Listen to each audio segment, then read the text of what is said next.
please type them either in your Zoom or Facebook comment section. I'll read them up during Q&A section at the end of the presentation. I would like to thank you once again for joining us today for this special presentation on our third UKM-YSD Sustainability Talk with the focus topic, Sustainable Development, is it truly achievable? Okay, I honestly believe this is an issue that is becoming more and more critical every day, especially with just less than 10 years to go in our ambition action to deliver the United Nations Sustainable Development Goals 2030. Our honorary speaker today is Yang Berbahagia Tan Sri Dato Sri Dr. Salleh Mohd Nor, the Chairman of the Scientific Advisory Committee, UKM-YSD Chair for Sustainability. Thank you, Tan Sri, for taking the time to share your experience as well as your ideas and technical insight with us today. Before we come to the talk, let's start our session with welcome remark and brief introduction to our honorary speaker from our chairman of the event, Yang Berbahagia, Professor Dr. Muhammad Nizam Muhammad Said. Bismillahirrahmanirrahim. Assalamualaikum warahmatullahi wabarakatuh and very good afternoon. Thank you, Dr. Muhammad Saiful Sajab, the moderator of today's webinar. Yang Berbahagia Tan Sri Dato Sri Dr. Salleh Mohd Nor, Chairman Scientific Advisory Committee, UKM-YSD Chair for Sustainability. Yang Berbahagia Professor Insinyur Dr. Muhammad Sobri Takrif, Co-Chairholder UKM-YSD Chair for Sustainability. Research fellows, generous participants, ladies and gentlemen. First of all, I would like to extend my gratitude to Allah Subhanahu wa Ta'ala for His blessings and for making it possible for us to attend this Sustainability Talk series, the third series of 2021, despite these challenging times. Given the need for the new norm, we are gathered here to attend this talk virtually that provides important insight into sustainability issues. As I mentioned just now, today is the third talk under the series of UKM-YSD Sustainability Talk, where the first and second one was successfully organized on 28th of June and 26th July 2021, respectively, with participation of more than 100 people from various organizations, both locally and internationally. Ladies and gentlemen, this Sustainability Talk is a series of public lectures organized by the UKM-YSD Chair for Sustainability as an effort to promote sustainability efforts and shares current issues on sustainability from various renowned speakers according to their respective areas of expertise. This time, our distinguished speaker is Tan Sri Dato Sri Dr. Salleh Mohd Nor, the Chairman of the Scientific Advisory Committee, UKM-YSD Chair for Sustainability. Ladies and gentlemen, allow me to give brief introduction of our distinguished speaker for today. Tan Sri Dato Sri Dr. Salleh Mohd Nor started his career as a forest inventory officer, undertaking forest inventory in the Forest Resources Reconnaissance Survey project and rose to head of the unit. He spearheaded the first national forest inventory, spending months camping in the forest, the longest of which was 2 months at a stretch. He also worked as counterpart to the Dutch expert to undertake the forest inventory of Terengganu as part of the Terengganu Development Master Plan in the 1968. He was awarded a Dutch fellowship to study photo interpretation at the International Center for Aerial Sciences in Delft, the Netherlands, in 1969. Upon his return, he continued his forest inventory work and was selected to work as the counterpart to the UNDP Forest Inventory expert to undertake the second National Forest Inventory. In 1974, he was awarded a Malaysian government federal scholarship to continue for his PhD in 1974 at Michigan State University, USA. He then continues his professional career at Forest Research Institute Malaysia, FRIM, rising to several managerial roles and eventually retired as Director General in 1995. Tan Sri Dato Sri Dr. Salleh Mohd Nor is active in many non-profit organizations, notably as President of the Malaysian Nature Society for 30 years.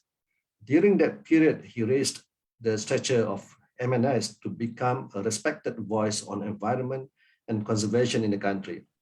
Among his achievements while being the president of MNS, was the gazetteman of Endau Rompin and Belum as national parks. He was responsible for conserving the oldest forest reserve in the country, Sungai Buloh Forest Reserve, from being converted for development. He was also the lead consultant in the development of Taman Rimba Alam in Putrajaya, where over 400 acres of rubber and oil palm was slowly converted into a natural forest.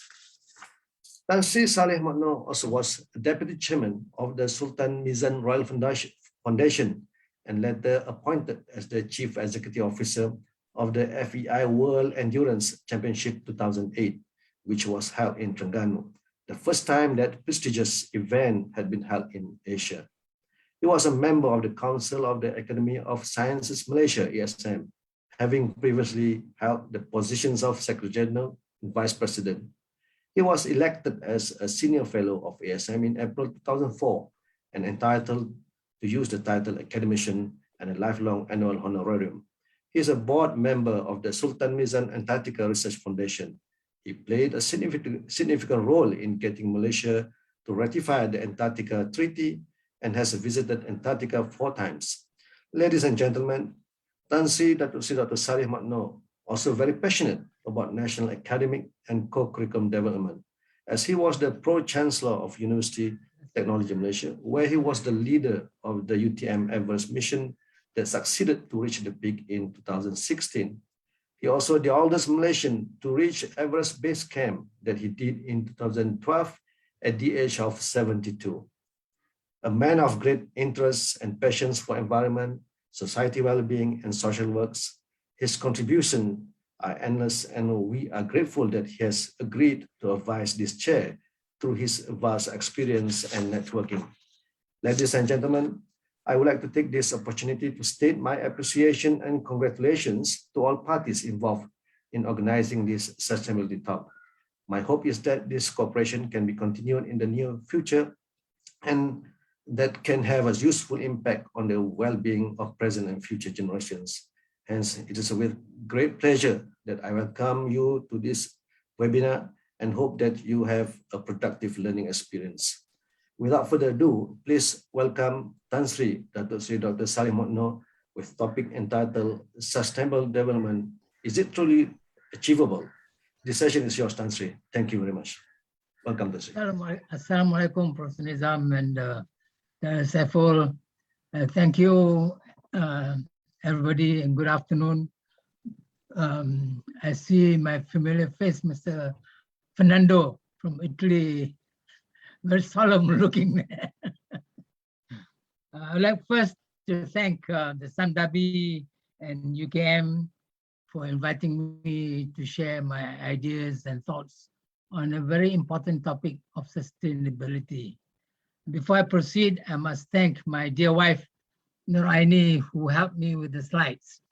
I was born BC, before computers, so I have my ideas, but she translates my ideas to slides. And if they're beautiful, nice looking, the credit goes to her. I'd like to thank you, all of you, for joining me on this webinar. I feel very honored to be able to share my ideas and thoughts and challenge you in some of the things that I present. I now shall go to my slides.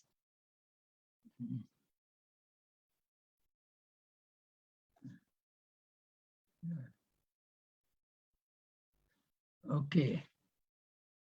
The title is Sustainability. Is it truly achievable? Well, as you know, the word sustainability has been on the words and the lips of everybody.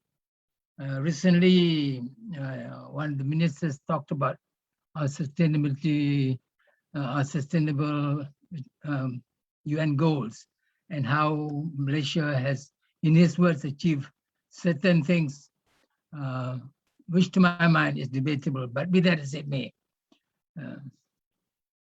For those who don't know, that is the Imbak Canyon, a beautiful natural reserve in Sabah, where that is a center for studies in the natural forest ecosystem.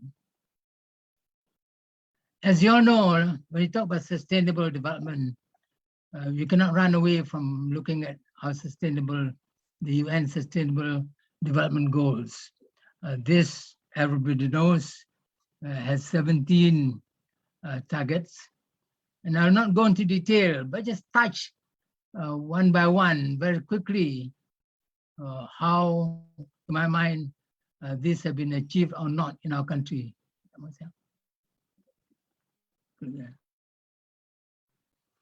Now, before COVID, the world was off track to end poverty by 2030. Well, so the first objective is already off track. COVID, again, has been a major uninvited guest. And now over 71 million people are pushed into extreme poverty in 2020. And so to achieve the no poverty mark by 2030 is most unlikely. Young workers, twice as likely to be living in extreme poverty as adult workers. 4 billion people did not benefit from any form of social protection in 2016. Natural disasters exacerbated poverty with 23.6 billion direct economic costs. So these are important statistics to show how the SDGs are being addressed. The second one is food security. Well, food insecurity was already on the rise. And in the pandemic is an additional threat to food systems. And as you know, when food systems are threatened, you've got conflict of land use, locust crisis, and other aspects as well. And as a result, the stunting of children, wasting among children will likely to increase. Percentages of 21.3% of children are 15 under 5, are stunted. 6.9% or 47 million people of children are affected by wasting. It means the wasting the whole body, etc. Small-scale food producers are hard hit by a crisis, and you know this. Our kedai roncit are closed, kedai makan closed, etc. Until recently, we're now about to open up. But COVID has been a major impact, has had a major impact on all our development goals. The third item is in health, needs to be accelerated. Well, of course, you know, the immunization program, the healthcare disruptions, hundreds of thousands of under 5 deaths expected in 2020. The pandemic has interrupted childhood immunization programs in 17 countries. Illness and deaths will spike. Service cancellations will lead to 100% increase in malarial deaths in sub-Saharan Africa. And less than half the global population is covered by essential health services. Less than half. That means more than half of the people are facing essential problems of health service supplies. The next one, I won't go to much detail because it's going to take too much time. Number 4, on learning opportunities. Over 200 million people will still be out of school in 2020. 79% of the richest 20 households in low-income countries where children's schooling are affected. 30% of the poorest 20 most households are also affected. Remote learning is now becoming increasing, but out of reach for at least 500 million students. So only 65% of primary schools have basic hand washing facilities critical for COVID-19 prevention. And that's sad. Yeah. Next item, before COVID, billions of people still lacking water and sanitation services. And with COVID, 3 billion more people worldwide lacking fundamental basic hand washing facilities at home.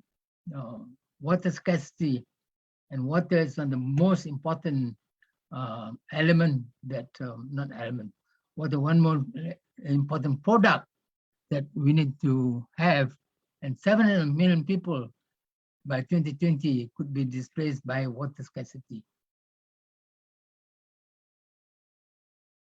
There again on item of sustainable and modern energy.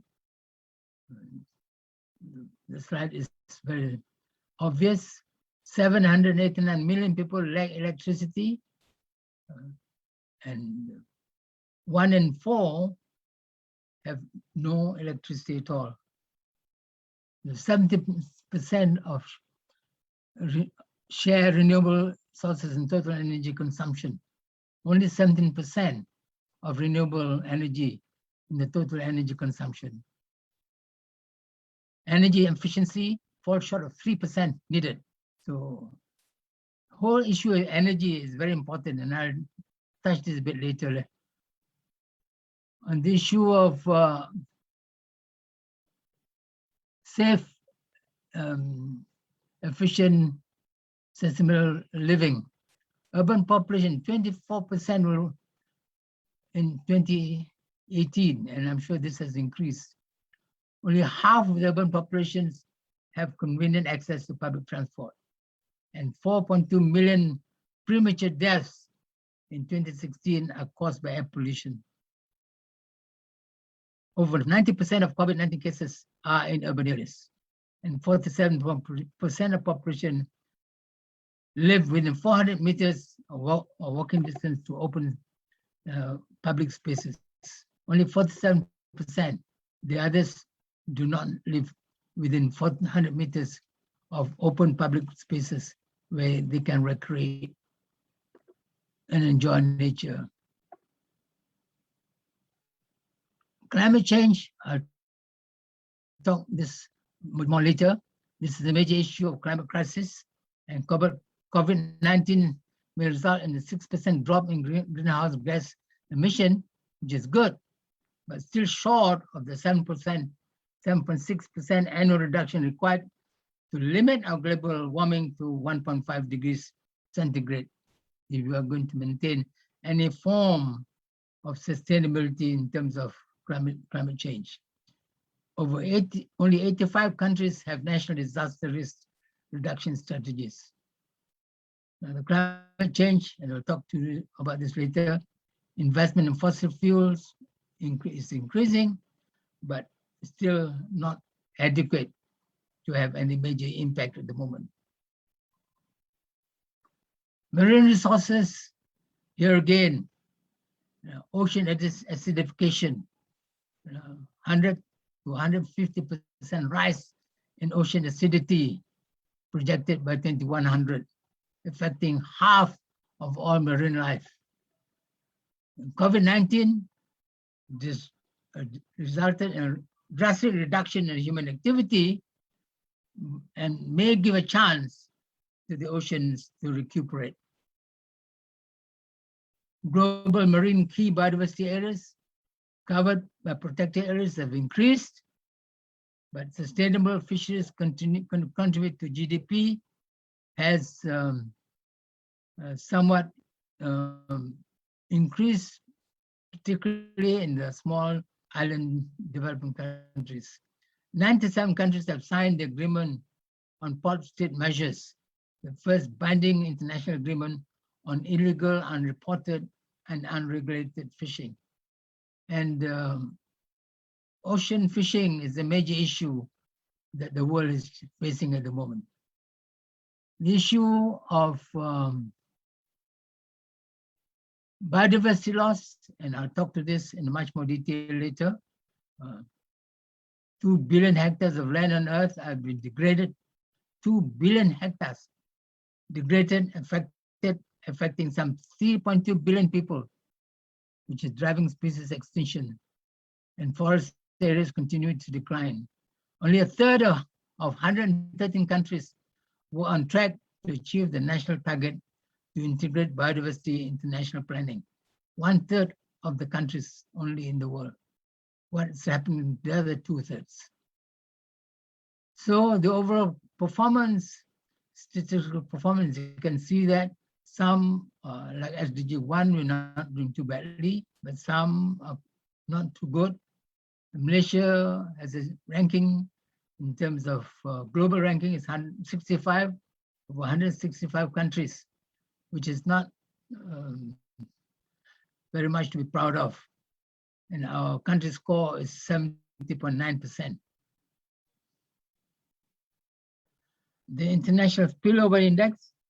The Spillover Index is an assessment of spillover over 3 dimensions: environmental, social impact, embodied in trade, economy, finance, and security. The higher the score means a positive spillover impact. And you can see that Malaysia is not doing too badly. It's somewhere around 77%, but still lacking far behind in many of the other countries. Now, let's talk about energy. We talk about wind, solar, hydrogen, ocean, thermal, biomass, hydro power. Energy, as you know, is very important for all our livelihoods versus the current ones, which are charcoal, petroleum, hydrocarbon, which are non-sustainable. So we've got to look into more sustainable energy needs. That, to my mind, is fundamental. Now, I know UTM is working on ocean thermal, hydrogen, solar. Some institutions are working on that. Hydro, we have some in Malaysia. But we need to move from the current method of non-sustainable energy sources to the more important energy needs.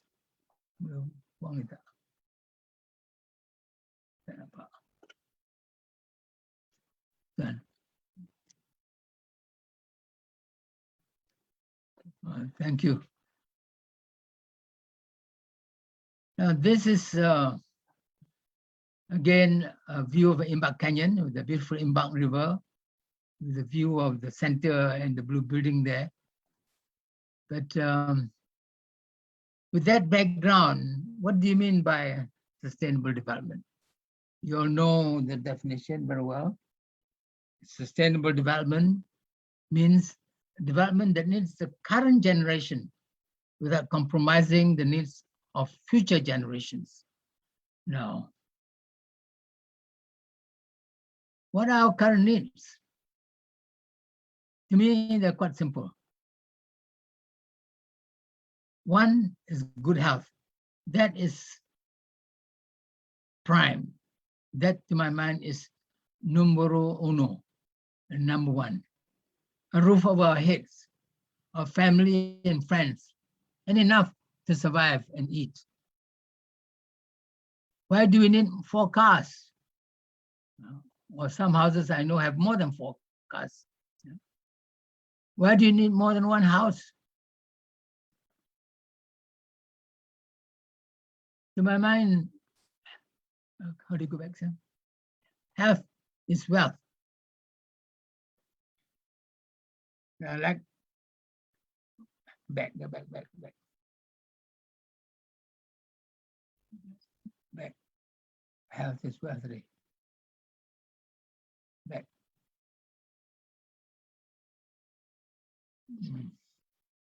Funny.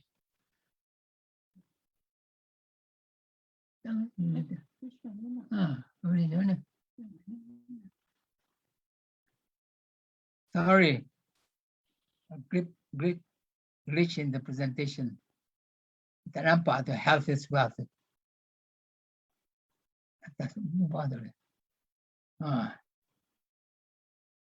Yeah, thank you. Health is really well. And you can see the beautiful faces of the boys there. We're living out in the open. It's such a joy to see. And we must maintain our health. That's fundamental. I see friends, I see acquaintances who are not healthy, and I feel sorry for them. Yeah.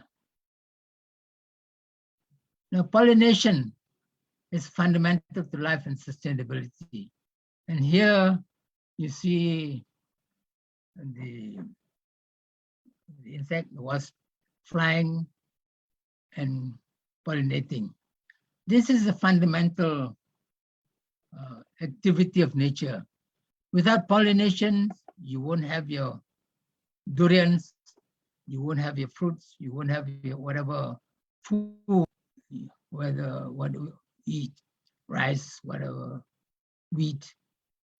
So pollination is important, and insects play a major role in our sustainability of our ecosystems.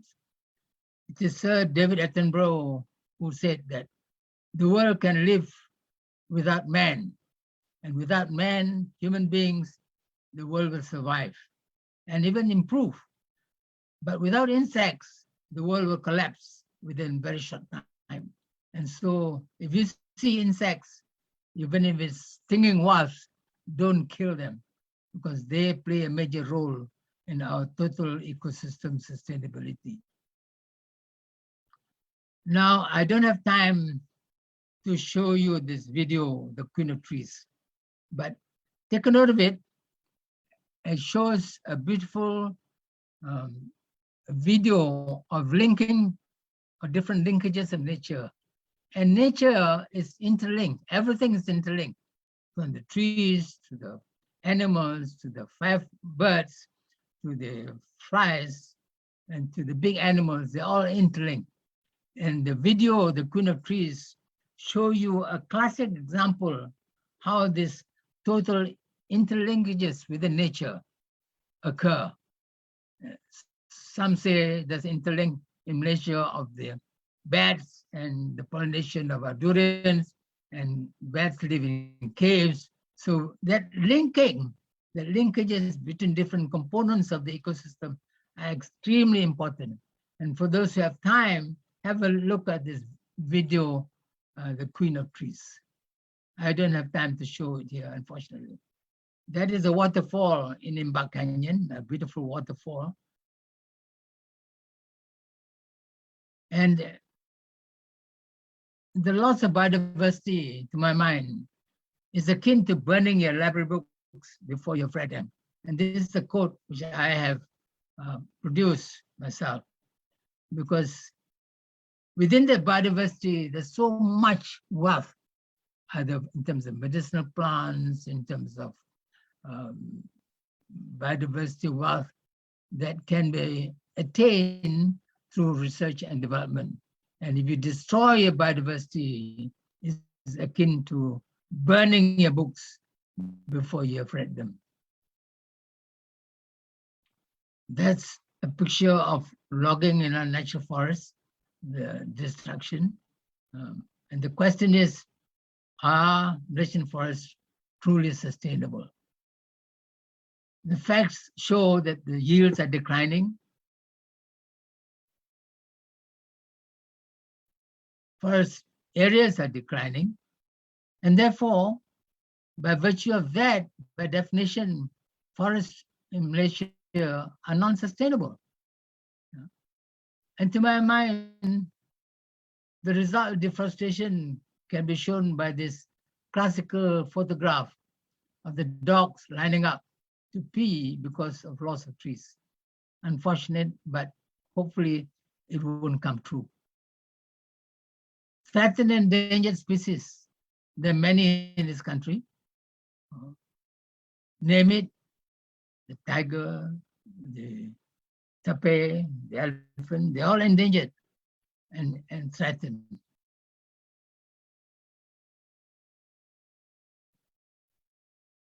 The orangutan, the shrews, the proboscis monkey, the pangolin, and the Sumatran rhinoceros is not endangered. They are extinct already. Sorry, this is an error in my slide.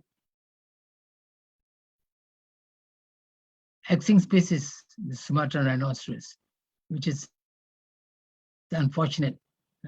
So there's no way you can say management of wildlife has been sustainable in this country. You have lost such iconic species as the Sumatran rhinoceros. And what guarantee is there that we'll not lose anymore in the future? Threatened and endangered plant species, there are many. Yesterday we just had a meeting with them. Just talk about the tag. Yeah, no, the S is. Sorry? So, sorry, did somebody say anything? When we continue, the many species of threatened and endangered plant species as well. Rafflesia, for example, I'm not sure how many of you have seen the iconic largest flower on earth in wild. I have had the privilege in my roaming in the jungle, in the forest, by the many endangered species, even the nepenthes, the pitcher plants is an endangered species. So to my mind, I've always submitted that natural forest should be managed for its biodiversity and for water supply. Water is a major important resource of the forest, and we should manage it for its biodiversity and water. And now there's issues of biodiversity credits that can come on board. Carbon credits is already there in the market, which is being now traded. And it is in the foreseeable future, there may be issue of water credits as well. So, and timber, to my mind, should only come from sustainable forest plantations. And forest plantations can be grown using fast-growing species, such as Paulownia, which can have a rotation of 4 to 5 years. And using technology, you can harden the species. And some techniques like crimper technology can produce all sorts of varieties of timber from such fast-growing species. So you do not need to log the natural forest. All future timber should come from sustainable forest plantations. And the classic example, of course, is rubber wood. Many years ago, we started research in rubber wood, and rubber wood has become now one of the major resources for furniture. The fact that Malaysia has not much rubber plantations, nevertheless, the Johor rubber wood industry is blooming, and the value of over, I believe, over 60 billion ringgit of rubber wood furniture, just based on rubber wood. And we can do that with other fast-growing species as well. Plus, this fast-growing species can also absorb carbon as part of climate change, as part of carbon sequestration. So I hope the Forestry Department will look into it. I've said this many times before, but as you know, the issue is forests are in the hands of the states, and the state and federal government conflict is always there. Bamboo is a case of possible sustainable management. Bamboo is a very important resource. It's the fastest growing species of plant in the world. And in China, temperate countries, they have the monopodial bamboos, which are very easy to manage, a huge industry. And there's an international organization called INBA, the International Network on Bamboo and Rattan, based in China, based in Beijing, focusing on the use of rattan and bamboo. Unfortunately, tropical bamboos are more difficult to manage because they're sympodial, they're clustering, and the older the older ones are on the outside, but they're very difficult to harvest because they bend, they're not straight. Yeah? And while we know rebung, for example, is a bamboo shoot is a major important food source, but it's very difficult to manage because the bamboo clumps the shoots grow inside the clumps, and it's very difficult to manage it. Rattan industry is gone. It's not suitable, it's not sustainable, although we have a number of varieties of rattan in this country. Rattan Manau, very classic, but you don't see Rattan Manau anymore. Rattan Segar. There are some plantations attempted in Sabah, in the swamps of Sabah. Segar is a small rattan the size of a finger, whereas Manau, as you know, is the size of the arm. Very important, very expensive rattan. Now people talk about gaharu. To what extent can gaharu be sustainable, being harvested from the wild, from nature, in the natural forest? This is a major issue of gaharu harvesting that needs to be looked at. We are proud to say that the Matang mangrove forest is an example of sustainable forest management. It has been managed for many, many years through proper management plans undertaken by the Forestry Department in Perak and HQ. And this is a classic example, one of the few examples of truly sustainable forest management in the world. And we are very proud of what's happening in Matang Mangrove Forest Reserve. Besides Matang, the forest, there's a close link, a symbiotic link between the forest trees and, of course, the fisheries, which is now sustainable as well, because the fishermen depend on the fishes that lives in the mangroves. So there is a symbiotic relationship between the mangroves and the fishes that live within this ecosystem. Our target of being a carbon neutral country, is that being achievable? I have my doubts, but that's something that we can look forward in the future, hopefully. Now, the world, to my mind, has got 4 major problems. One is climate change. 2 is loss of biodiversity, and I've talked about climate change a bit just now. 4 is overpopulation. Too many people in this world, the demands far exceed oftentimes supply, plus the ill distribution of wealth over peoples in different parts of the world. And last is desertification. Fortunately, desertification does not affect our country, but it is affecting major countries like China, like Mongolia, Africa, Sahara Desert, many parts of South America as well. So these 4 challenges, to my mind, needs to be addressed if the world is truly going to be sustainable. Climate change. I've been to Antarctica 4 times, and I've seen the glaciers with my own eyes falling apart. And this is a direct impact of climate change. Now, we had some tsunamis in the past. Although tsunamis that happened is not due to climate change, because of earthquakes, but the tsunamis in the future can be very likely caused by climate change. And these are things that we have got to be careful about. If we are not careful about climate change, these major catastrophes can happen. And Malaysia is not free from these impacts. Our coastal towns, the cities can be easily affected. Penang,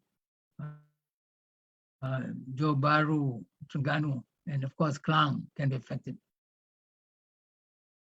And climate change has affected the Pacific Island states, and there are such things now as climate change refugees. Because of climate change, the people from these island states, many like Vanuatu, Tonga, they are migrating to Australia and New Zealand and causing huge social and economic problems. And these are so-called climate change refugees. A friend of mine went to Fiji to study this issue under the German aid.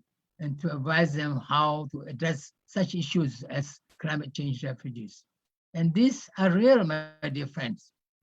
Climate change is having a major impact on economics, on social welfare, livelihoods, and the migration of populations within certain areas in low-lying areas, low-lying islands in the world.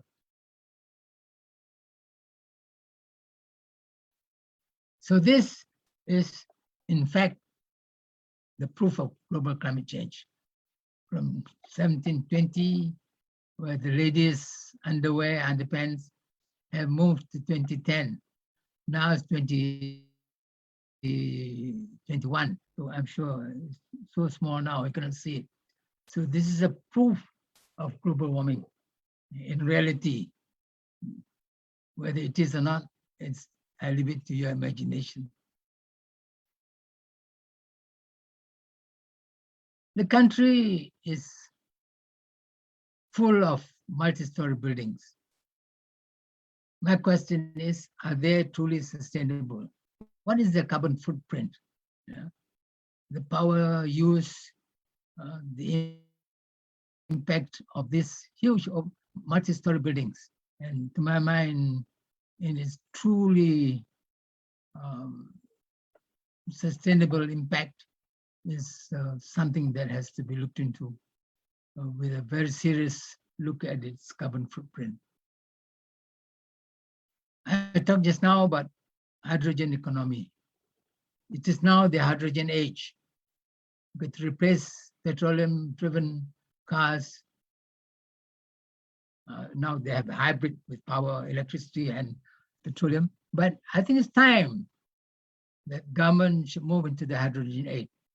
Because hydrogen, based fundamentally, is free. It's in the air. You can easily produce hydrogen. Some countries are already going into hydrogen technology. We should move into that area as well. We should use technology. Technology such as DNA tracing. DNA tracing can be used to determine the sustainability of certain products. It can be used in forestry, it can be used in petroleum industry. And FRIM is now working with a UK agency to undertake a project on DNA tracing in forestry to trace forests from its source right up to its use to see how the use of the resource is truly sustainable. Use nanotechnology, remote sensing, drones. These are some of the technologies, and biotechnology is another area, another technology that one should look at as well. What we need, though, is trained human resources. And I always like to quote this, and I thank my dear friend, Dr. Francis Ng of FRIM, who always tells me that the country needs more taxonomies. Because fundamentally, if you can identify the species, whether it's animal, plant, animals aren't so bad. But the thousands of plants that have yet to be identified, despite the fact they've got a program of tree identification, tree, the Malaysian project in FRIM on documenting a flora, a tree flora project in FRIM. But we lack taxonomies, especially the low plants and the other aspects of biodiversity that we need to identify them. So we need to train these human resources in taxonomy and provide them incentives because they are difficult to find and hard to come by.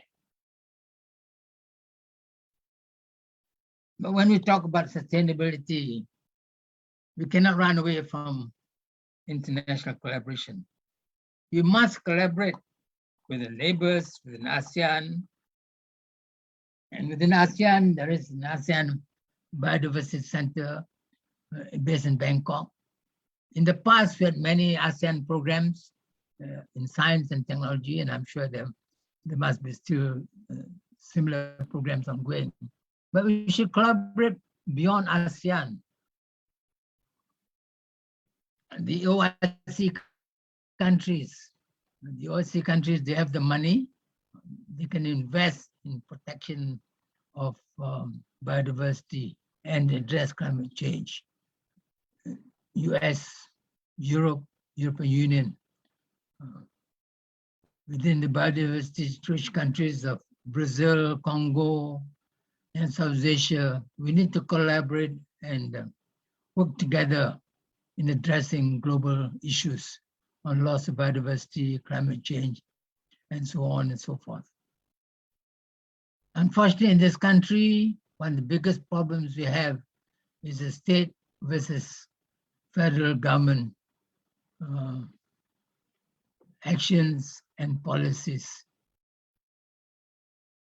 While we have at the federal level, we have such things as national policies, plans.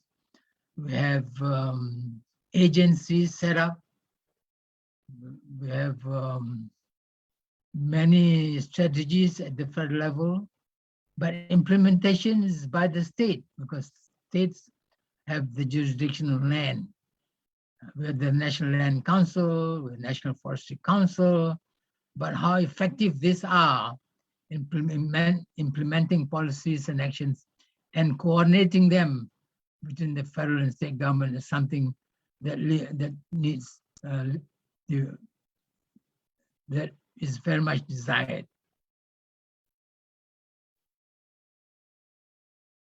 And the ultimate is that political will. And having 3 government changes in less than 5 years does not augur well for this country. So, but nevertheless, that political will, whatever we want to do, if the political will is not there, is extremely difficult. So I hope, and I'm suggesting that government should set up a Ministry of Sustainable Development. I mean, you have how many, 26 ministries? I can't remember the numbers, but we should have one on sustainable development, a Ministry of Sustainable Development, and incorporate under that many of the existing ministries which look at development as its portfolio. And of course, above all, we need leaders. Great leaders don't tell us what to do. They show you how it's done. And what this country requires is great leaders. And leaders does not mean just a prime minister or chief ministers or Menteri Besar. We need leaders in all sectors, segments of society, in NGOs, in the private sector, in your community, in cooperatives. So we need leaders at different levels of society. And we need leaders who, as the saying there, who just don't tell you what to do, they show you how it's done. And this is extremely important. Much of the problems we face now are because of greed and corruption. We see it every day. Unfortunately, the big fish gets away, the small fish gets charged and end up in jail. But what happened to the big fish? Been there for years. But it's a bad example. It shows that something is wrong, fundamentally wrong with the judiciary system in this country, where corrupt people are allowed to go.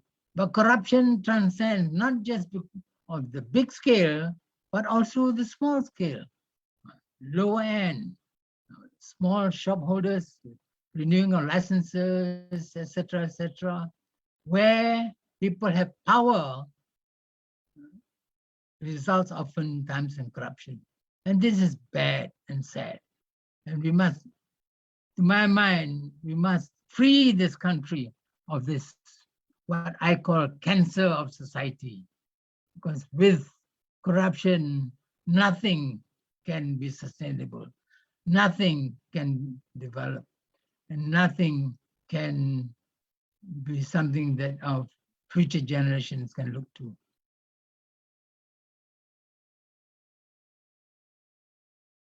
I'd like to show you this video, which is the bird of paradise in Papua New Guinea, to show you that nature is such a wonderful thing.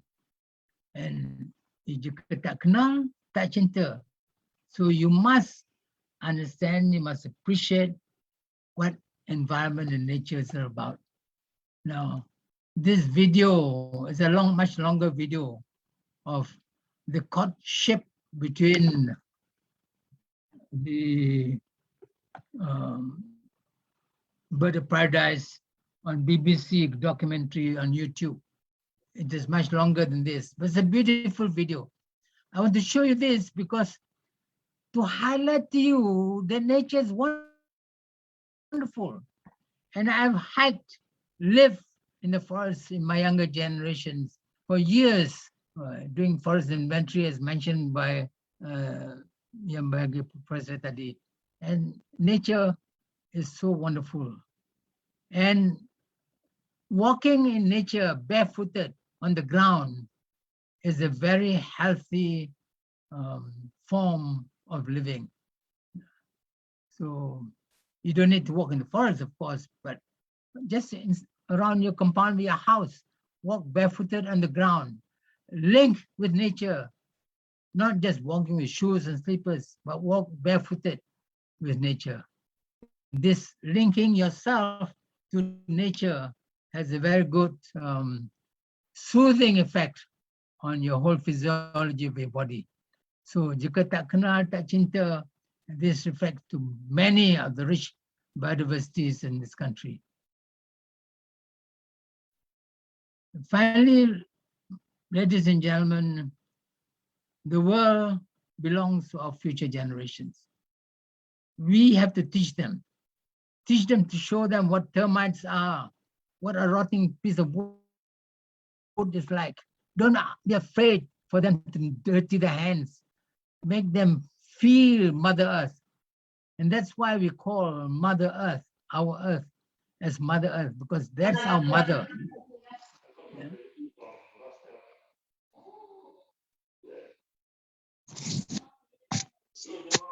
And nature itself is so wonderful. You can see the love for nature and love life through this small but very meaningful video of the linkages of nature that we need to appreciate. It was the great Mahatma Gandhi who once said that the world has enough for everyone's needs, but not for everyone's greed. And how true it is. And the great Mahatma Gandhi has a number of sayings which are very incisive, very meaningful. And we should look at some of the sayings of the great people of the past. And so, my dear friends, I've spoken now for more than 40 minutes. I thank you. On the right is a big billion tree. Billion is the hardest timber in the country. And you can imagine that size of the tree must have taken a few hundred years to grow. And this is on the left is me hugging a tree in the film Arboretum, which is a Meranti, which is a tree which is planted maybe around 60 years ago. So these trees are all unique and very important. And with that, I thank you, and I'll be more than happy to receive any questions. Thank you very much. Assalamualaikum warahmatullahi wabarakatuh. Waalaikumsalam. Waalaikumsalam warahmatullahi wabarakatuh. Yes, thank you, Tan Sri, for enlightening us with very informative presentation. Okay, for those of you just joining us, welcome to the third UKM-YSD Sustainability Talk. Let me recap briefly some of the highlights of the talk. So the first will be pandemic is an additional threat to achieve in all 70 SDGs, especially on people related to poverty, health, clean water, and education. Malaysia is ranked 65 over 165 for the SDG scores. We must move to renewable or sustainable energy over current method. With Tan Sri quotes, loss of biodiversity akin to burning your book before you read them. We have lost species, threatened and endangered species. So we need to see 4 major problems: climate change, loss of biodiversity, overpopulation, and desertification. We need to look seriously on the carbon footprint. We can use technology, international collaboration to strengthen our SDG. And we have state versus federal policies and action. So we need to see how effective the implementations. And we can see the awareness to our nature. The world belongs to our future generation. This is the last item that we can address. Okay. Overall, I believe the audience already convinced the importance of sustainability development, way forward to achieve all the SDG. So with that, we will go ahead and take some time for questions now. Just a reminder, please be sure to type your question into the comment section. You can also choose to ask the question directly to Tan Sri. Feel free to turn on your camera, unmute, and you may introduce yourself before asking the question.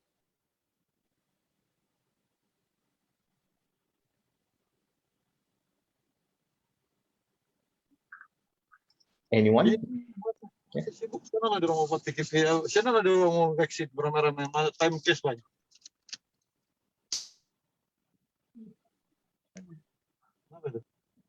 Was there a question? Is there any question? I heard the sound just now. Can you turn on your camera and maybe you can unmute and introduce yourself? Hi. Hi. Hello. Good afternoon. I'm Jeff T from Sabah, UMS. It's very happy. I'm very happy to be here, to listening to Tan Sri, and to you as well, Dr. Mohd Saiful. My question, Tan Sri, is that we are in this very tough spot predicament. So mainly we have already tried to solve it in our capacity to have a more sustainable development for Malaysia. My question is it because we Malaysians do not care enough? That's why we are in this situation now? Very simple question. Thank you. Thank you, Dr. Jafti. You're very right. Not many Malaysians truly care about sustainability, especially now with COVID. The emphasis, the focus is survival. The focus is keeping healthy, keeping safe. And who cares about sustainability? I mean, it's not even on the horizon of many people. That's why I said that the key player in sustainability is the government, the politicians. They have got, it has to be top down. It cannot be bottom up. We can play our own role, yes. We can try and reduce, reuse, recycle. We can get rid of our plastic waste in a more sustainable basis, sustainable way.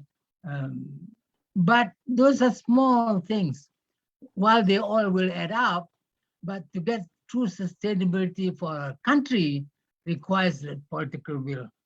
And therefore, we all should aspire to play our role. But to achieve true sustainability needs political commitment. Therefore, I did not conclude in my talk just now. My conclusion is it achievable as it is now? My answer is definitely no. We cannot achieve true sustainability as the current rate of issues, especially compounded by COVID pandemic. And I personally look forward to the end of this pandemic. And after that, let's relook at a strategy to put Malaysia on a truly sustainable path of development. Thank you. Bye-bye. May I ask a question? Yes, Sure. please. I'm Dr. Francis. I want to ask, what are your thoughts on the possibility of forming the Green political party? Because I think all the present political parties have got nothing to contribute. They have no ideas. So yeah, I support that. It may be Well, time. Francis, Dr. Francis Ng is one of the top scientists in my book in the country, a botanist of extremely high caliber, of international caliber, highly respected.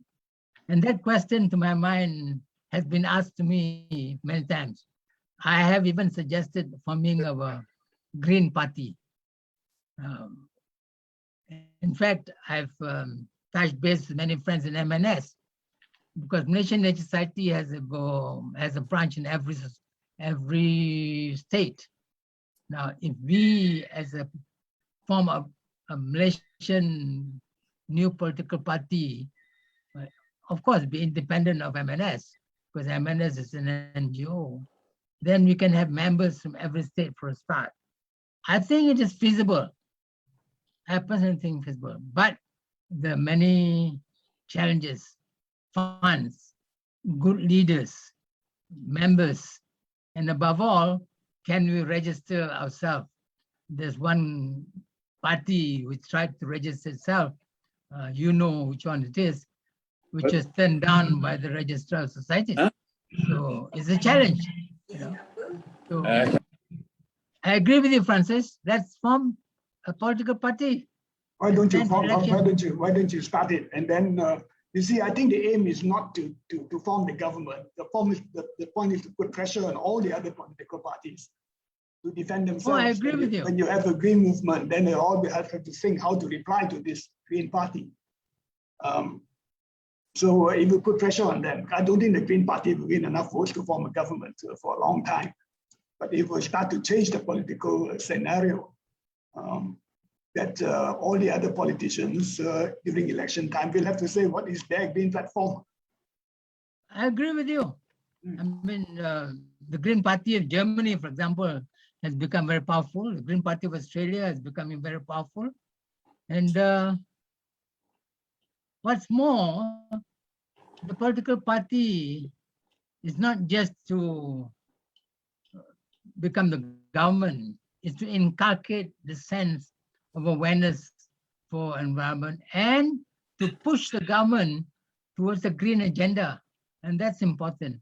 We need, to my mind, a strong opposition in this country. What we do not have is a strong opposition which is green, environmentally conscious, and willing to stand for the environment. Who's going to talk for the trees? Who's going to speak out for the animals? Who's going to speak out for the insects? Nobody. And to my mind, MNS has done a bit, but we cannot get the ears of the politicians. Only a political party can do it. So, Yeah, Tan Sri. I agree. Thank you. Tan Sri, this is Yes. Ahmad Ibrahim, yeah? Yeah, man. Yeah, Prof. I think we have seen there is no politician who is really committed to sustainability. None of the politicians that we have, none of the politicians that we have had. So we need this political leadership. I agree completely with Francis. We should establish a party, a Green Party, so that we have a voice in Parliament. It's not to form a government. We want a voice in parliament because we want to raise this issue in parliament. At the moment, I don't see any of the politicians who really know what sustainability is, who are committed to sustainability. That's why the lack of political will. So unless the environmental groups do something, we'll be talking about this again next few years. Thank you. I totally agree with you, Dato. As Francis has said, I cannot agree with you more. Our politicians only play lip service to conservation, far Yes. less sustainability. They Yeah. play lip service to protection of the environment. I've had lots of problems with politicians in my life as president of Malaysian HRT. And as MNS president for 30 years, I can tell you this, that if I have not stood my stand and stood for honesty and integrity, I could be in jail at the moment because a lot of people are trying to give me money to sort of go against the principles of what I believe in. And Alhamdulillah, I withheld that. I stood by my principles. But I agree with you. We need politicians not for the power of forming government, but for a voice in parliament to give a check and balance to the government, to the states, so that the Yeah, I voice think- of the people can be heard in parliament. Yeah, I agree with Tan Sri, you. I think this is a big chance for us because now people don't believe in politicians. The next election, they'll be choosing individuals, not party. Mark my word, that will be the because people are fed up with the current breed of politicians. So I want to suggest that Lestari host a discussion to form this party. Okay, I will be there. I will support you. I mean, as I said, we want to form a political party, not to house the government. No, no, no, no. We Yeah, want yeah. to Not to house the form a government, political to have a party, voice. to To give have a voice in for parliament. nature, a Yes. voice for nature, a voice for the animals, a voice for the insects in parliament, Yes. and That's teach correct. the political masters what they have to do to ensure of truly sustainable development. And I believe the party will grow. I believe the party will grow because people are more and more concerned about sustainability. Yes, It will grow. especially the younger Yes. generations. Yes. Yeah. And with IT, with new communication systems, we can get to them without having rallies, without having mass gatherings. We can have that message through. So I truly support Matt. Okay. Let's talk about it. Tan All Sri right. and Ahmad, Yes. Ahmad and Tan Sri, I already have a few people in my mind I can invite to join the party. So Okay. Okay, Good. Mona. please start it out. Yeah. I would have people to join. Yeah. This is what I've been talking about for more than 10 years, that we need a green Yeah. party. I know, Yeah, we have- I know. Lobby, start. advocate, you know, for the nature. All right. Yeah, for the good of the country. Yeah. That too. Tan Thank Sri, you. Tan Sri, Yes, how are you? I'm fine, Mola. Thank you. Don't forget that in our everybody's talking about this Green Party. I suggest don't forget the video clip that has got Julia Roberts' voice at the background. Yeah, Mahala. Okay, okay, okay. Okay, Prof. Yeah.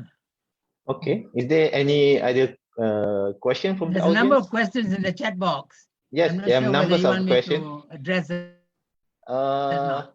There's one, the start uh, education of school children. Yep. I agree.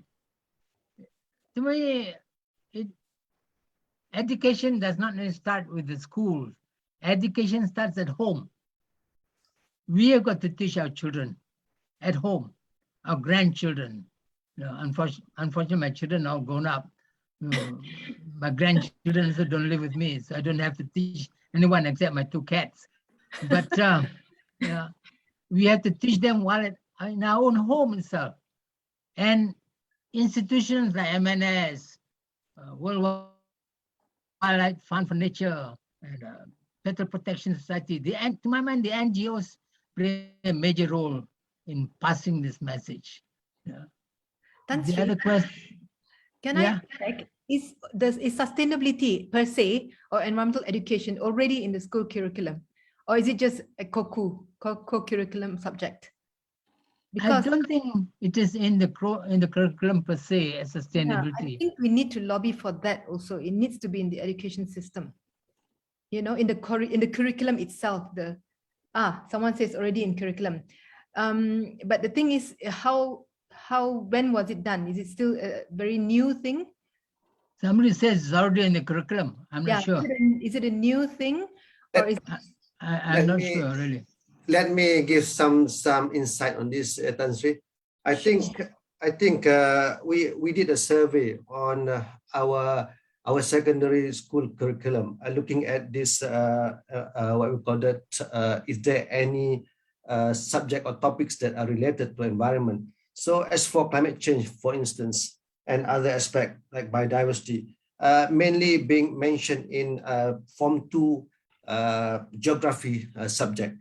So I think what being highlighted by Ms. Mohala just now, and as well as other people about this education. So Tan Sri, I would like to ask your opinion in achieving the SDG 2030, like what being mentioned by, reaffirmed by UN General Assembly Resolution 2017 and 2019, that education for sustainable development, ESD they call, is the key enabler of all other SDGs. But at the moment, from your opinion, looking at our learning environments, capacity buildings for the educators, empowerment of mobilization of young people and local level action, do we still in the last decade up to 2030 can achieve if our education system yet to what we call that acknowledge the importance of such aspect of SDG, especially now other countries focusing on the they call as the global citizenship education on poverty as well, and other aspect. I think we need to highlight to the MOE as well, because we know that ESD education is the key enabler to achieve of that. Prof. Nizam, I agree with you. And also we need to tell the students that this can be a career path for them in the future, a career in sustainability where they can make money. It doesn't have to be just you would be an engineer or a lawyer or a doctor. You can also, you know, earn a good living and have a career in sustainability. And there are already universities all around the world, even Malaysia, offering master's programs, you know, for sustainability, you know. So I think it's something that the MOE has to take note of, and they have to bring it forward, you know, in the curriculum. And not only Form 2, maybe even start younger, you know, because it's always the younger people are like sponges and they absorb faster, you know. And I think retainment is also better. So yeah, we have to inculcate this, you know. Thank you. Thank you. Okay, we have a question from the chat section from Sanjay, Malaysia. Dear Tan Sri, thank you for the rich sharing your frank opinion and thought. In your address, you indicate you have doubts that Malaysia can become carbon neutral. While we have ratifying the Paris Accord, is reduction targets, in your opinion, what will we need to focus to say achieve carbon neutrality, say by 2050? I do not see us achieving any of these targets by 2030. And in that regard, the earlier question about children, they should not teach singular subjects, but they should introduce the whole UN Sustainable Development Goals within schools. Because to my mind, that's comprehensive. And you don't need to go into detail. Just give them awareness of these sustainable goals as a start. And so, Shaful, I'm quite pessimistic for the future when you talk about sustainability and sustainable development. People are so gung-ho on making money that they don't care what the carbon footprint is or the impact on the environment. Look at what's happening to Chinchin River in Johor. What's happening to Kedah, logging the hill forest, which to my mind is one of the worst things they can do, because the hill forests are the watershed for the rice bowl of Malaysia. And the value of water which they produce from those forests are so much higher than what they can get revenues from rice. So we have to look at it holistically. And in this regard, there are so many issues that needs to be looked at. Our Taman Negara, our forest reserves, are they truly reserves? No. Our Taman Negara is now being locked on its periphery, on the buffer zone, which should never happen. Yeah? These things are all in the hands of the state politicians, and they couldn't care less. They're out to make money, unfortunately. And we cannot allow that to happen without us, the public, voicing out our concerns. And the suggestion earlier of a green political party to voice our concerns in Parliament is an excellent idea. But while we're waiting for that, we have, as individuals, join the Malaysian Nature Society and voice our concerns. Write letters to our Wakil Rakyat. Don't be afraid to express our concerns for the sake of future generations. Therefore, sorry to say, but I'm quite pessimistic, to be honest. Okay, Tan Sri. In general, I'm a very optimistic person. And I've achieved whatever little I've achieved in life because of optimism. But in this regard, sometimes it's hard, but not to be pessimistic. Okay, Tan Sri, this is Rahim Nick. Can I ask some question here? Sure. Okay, Assalamualaikum, and Tanya, Tan Sri, for your comprehensive presentation. Of course, we understand most of the resources, land and others, belong to the state. But I understand, after working with the state and talk to them, one of the issues with the state, not because they don't want to regard sustainability as such, but the main issue is their fund. The state has not have enough fund. Yes, the study by study on the distribution of tax money in Malaysia. Only 10% goes to state, the rest in the federal. So maybe high time now we have to push for federal to give more funds to the state. Of course, recently, last two budget, they have this, they call it ecological transfer, where they give it to the state to do more on conservation, about 70 million at the start, but you can push for more. If they have enough fund and with certain monitoring, maybe the state can do more. So what do you think about this? Thank you.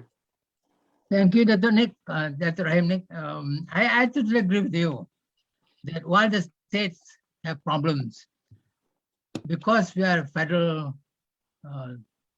government, with a federal state constitution and their relationship, the relationship between the two must be harmonious. There must be understanding, even if they're different parties, which there are different parties. But I wonder whether this can be achieved. You said that there are money.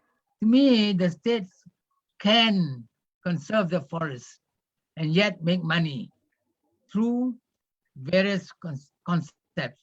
Like they're already marketing the carbon credit internationally. They're already marketing proposal to the market biodiversity credits.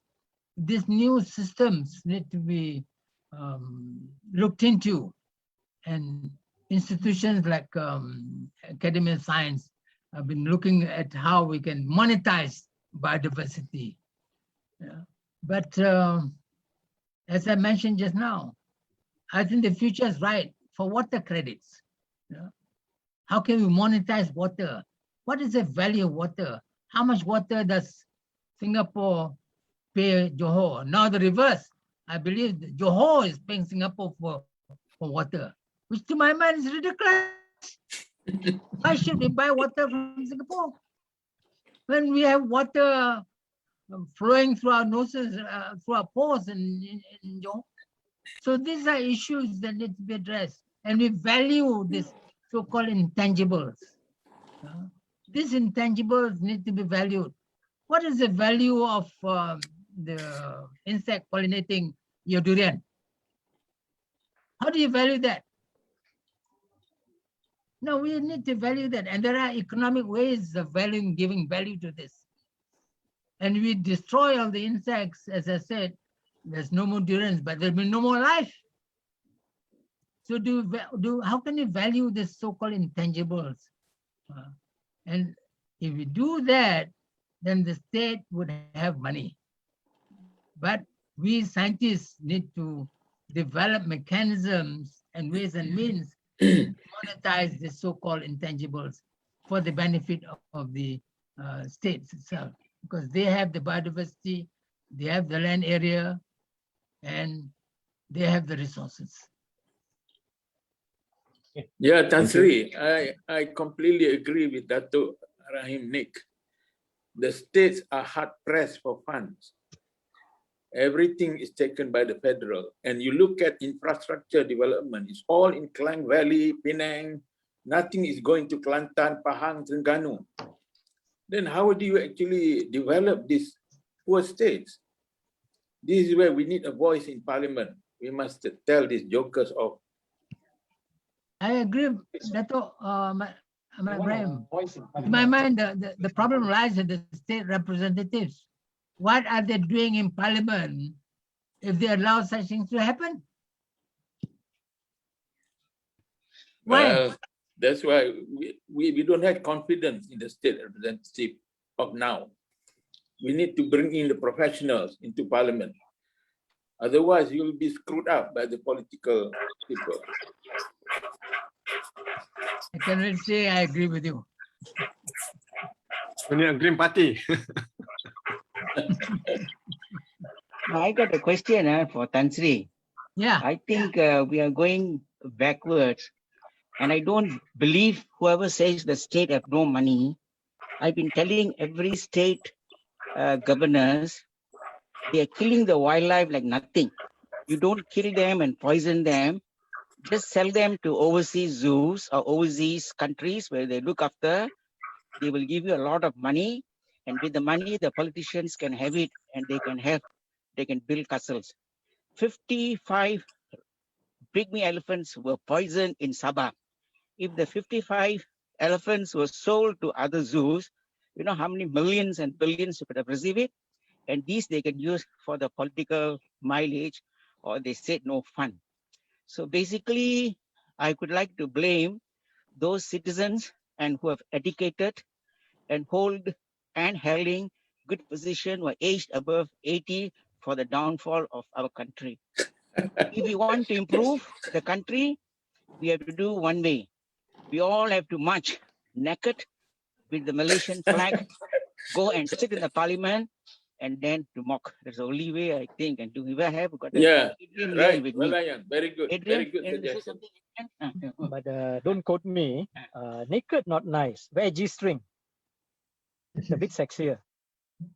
Well, Dr. Brian, I agree with you in some aspects, but I don't agree with you in others. Okay. But that's the whole,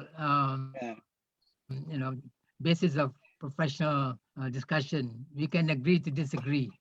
Now, the whole issue of wildlife in this country, and you know better than I do, needs a lot of incisive analysis to see where the problems are.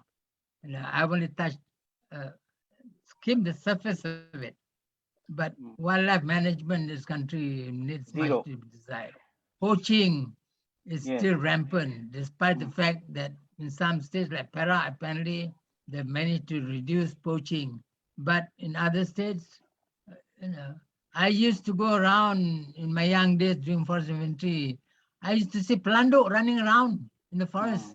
Now you don't see them at all. Nobody knows what a pelanduk looks like.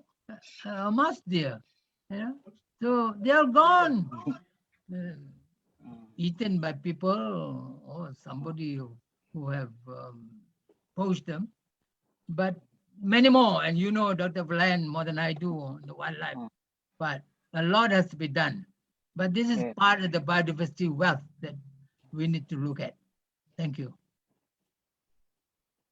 Thank you, Tan Sri. Another question, this one from our Facebook by Zaid Muhammad Isa. Salam Tan Sri. Recently, Malaysian Institute of Planners recommended that small towns should not try to grow and emulate big towns. Please comment. Thank you, Tan Sri. Zaid, my dear friend, to my mind, towns will always grow because of population growth. But urban planning needs to be instituted. You are a planner yourself. Tell me one town in Malaysia which has been properly planned. Look at Canberra. I lived in Canberra for 2 years. It's a beautiful example of proper planning, proper zoning. Where is the zoning in Kuala Lumpur? Is there any zoning in Penang? Any zoning in Ipoh? You do anything you like, as long as you can pay your municipality officer some money, you can do whatever you like. Sorry to say that, but this is a fact of life.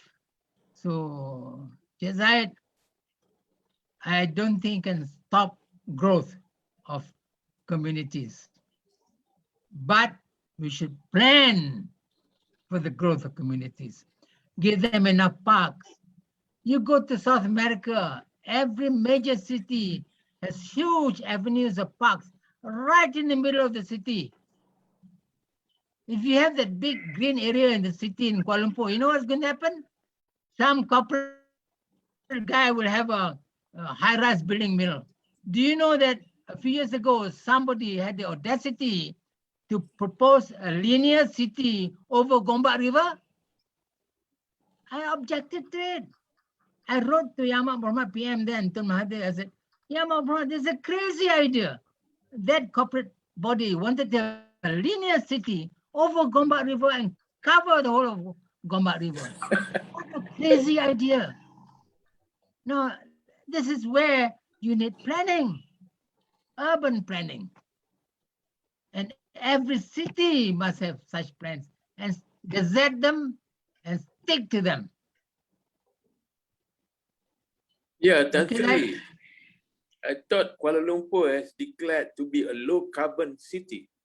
Yes. What happened to all this smart city framework that has been launched? What happened? They are. So this is where, again, we need a voice in parliament. I have been in touch with the Kuala Lumpur town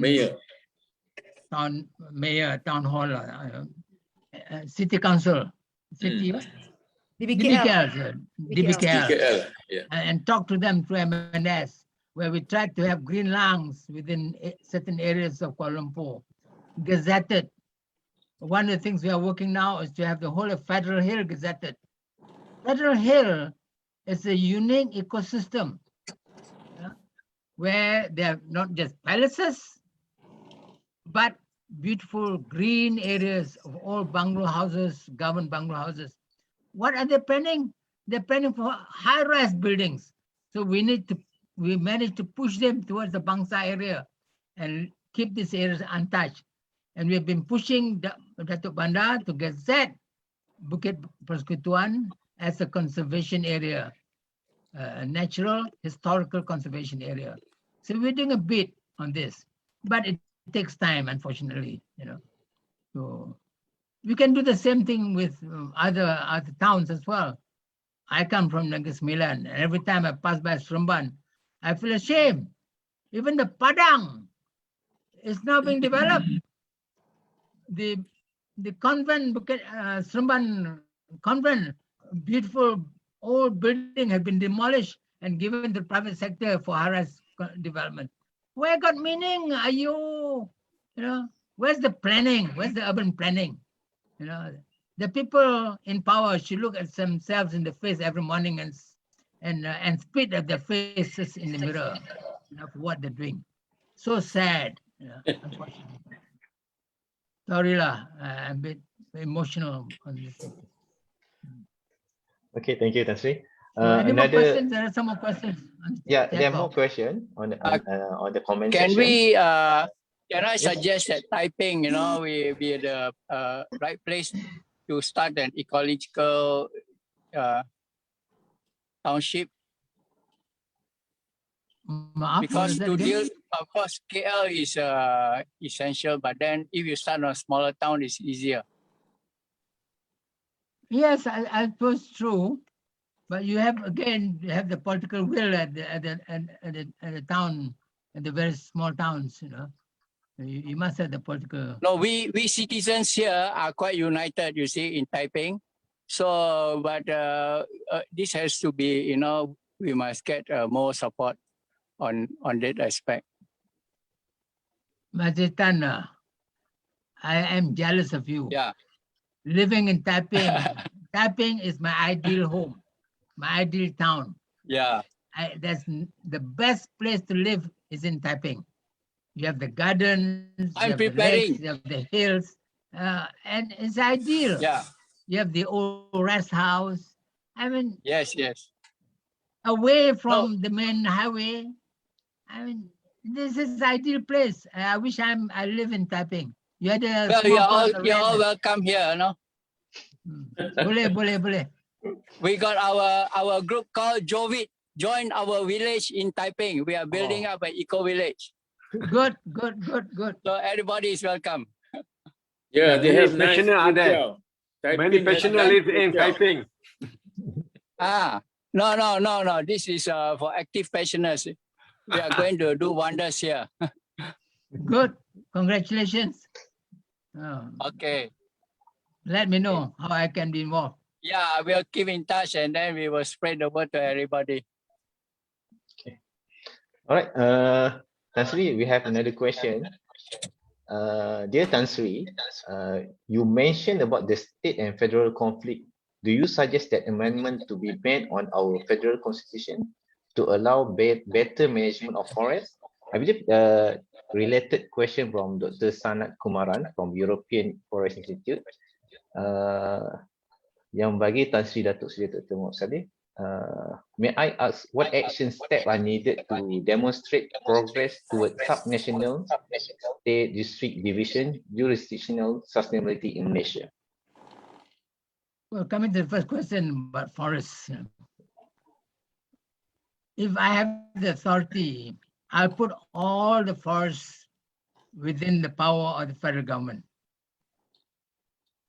The federal government must have power to manage and control the forests of Malaysia and pay the state for that right as annual revenue, as part of the contribution of the state in lieu of the right to manage this forest.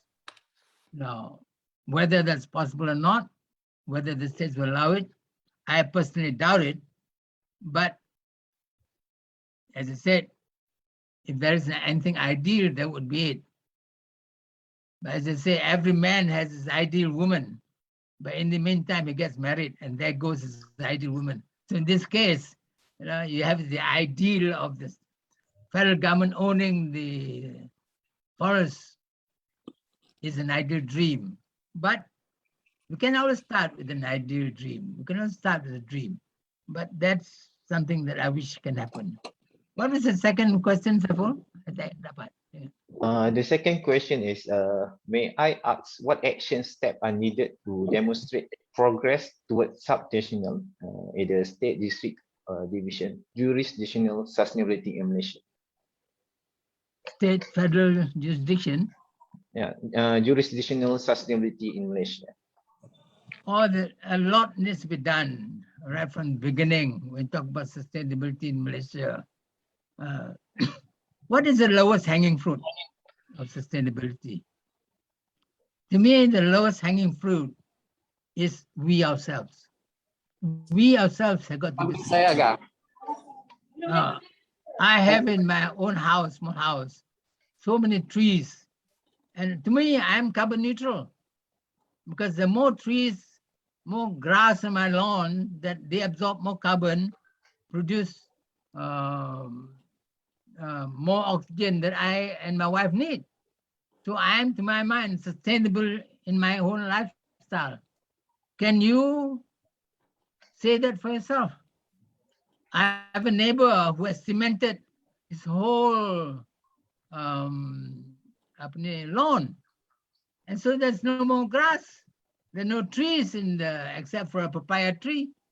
I mean, so he's not carbon neutral. And many of my neighbors, the same. They do not have enough greenery around the houses. So we have to start ourselves. Do you have LEDs in your house for lights? Do you switch off your water when you brush your teeth, for example?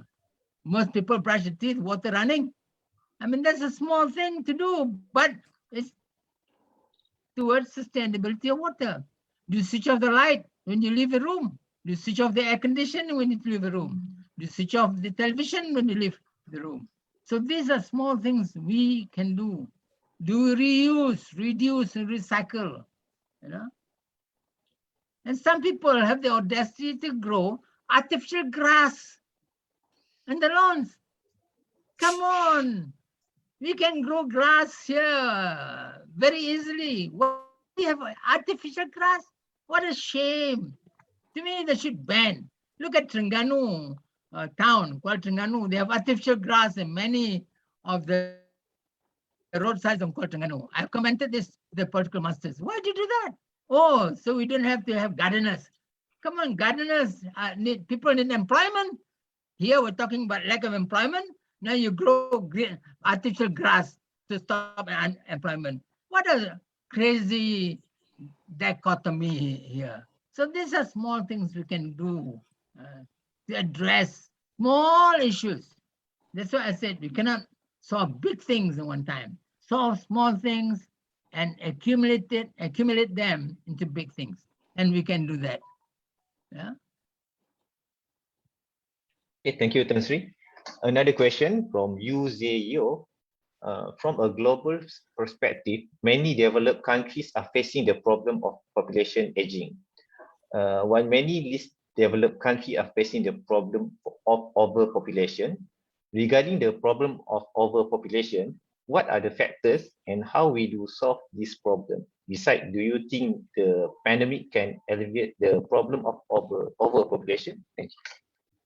I have a very simple solution to this. Overpopulation is caused by uneducated people. Look at Europe. Europe, they have less than one child per family now. And the population is declining. America is facing the same thing because they are educated. They know the issues. Compared to that, look at Africa. Yeah.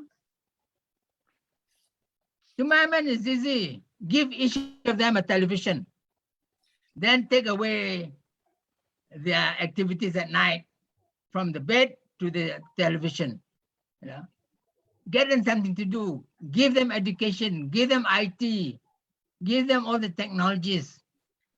Once they're educated, they don't want to have 20 children. Yeah. And if they have the television, they have something to do besides education at home.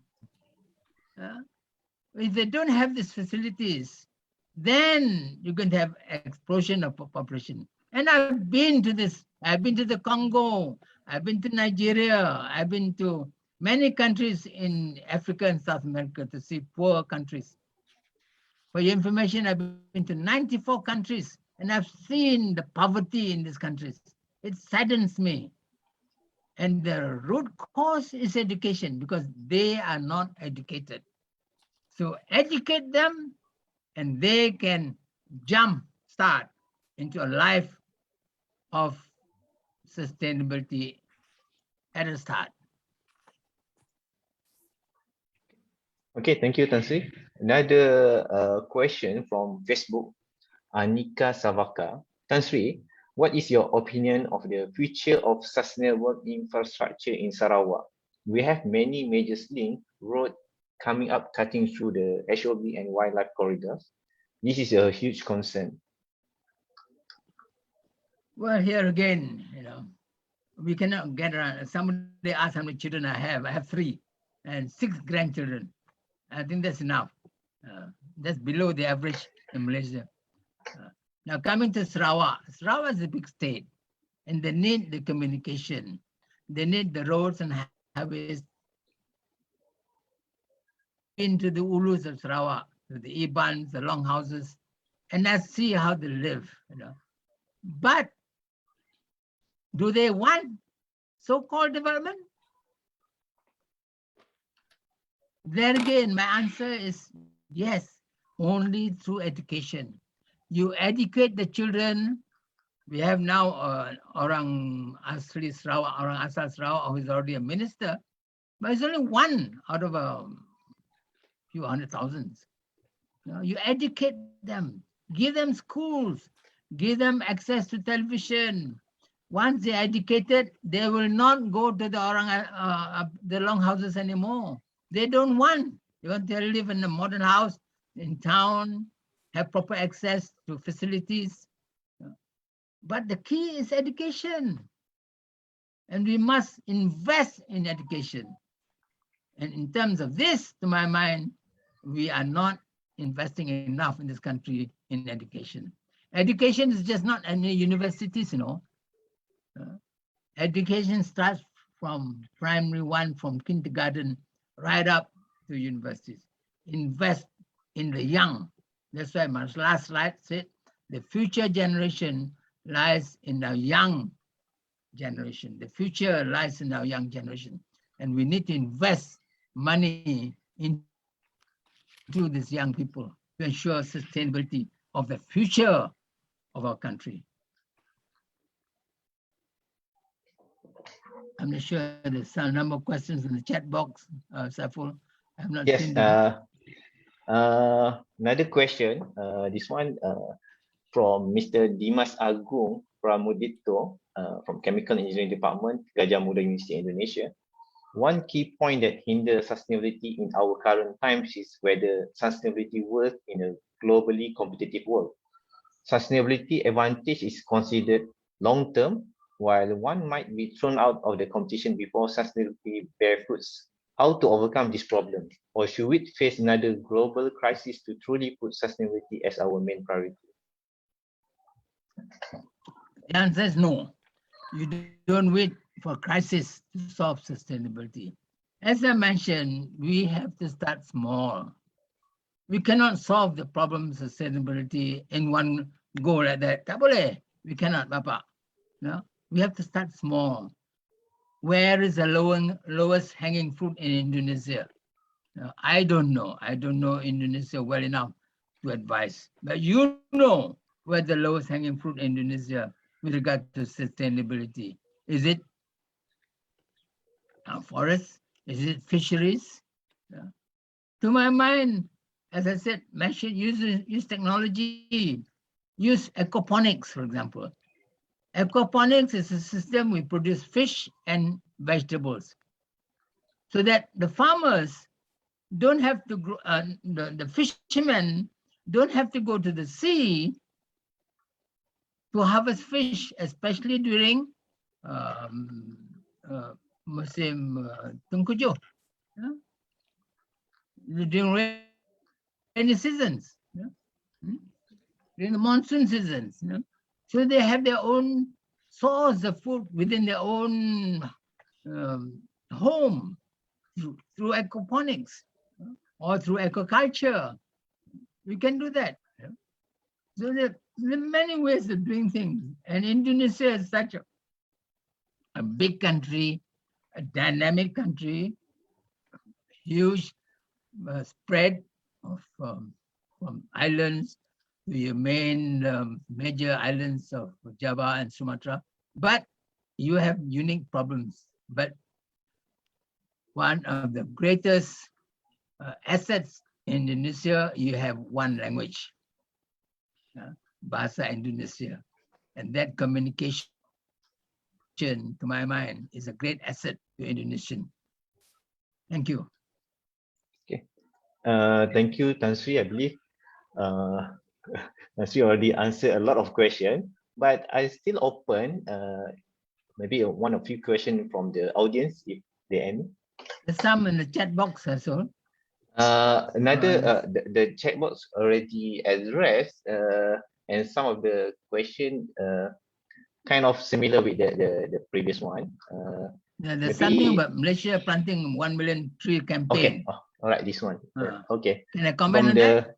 Yes, Malaysia is having 100 million tree planting campaign right now, but there is still a project being approved where secondary forest will be clear fell for monoculture like oil palm.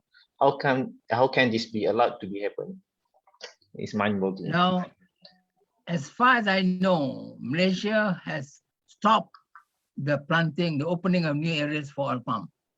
As far as I know, only for replanting, yes, but not opening of new areas for replanting. The planting of 100 million trees campaign is an extremely good idea, but this need not be in forest reserves. They can be in other areas, even your own house. In open spaces in your communities. You can have planting programs for this. In principle, it's a good idea to develop and promote this program. But of course, we need money. But more important, where do we get the planting material? 100 million trees is a lot of trees.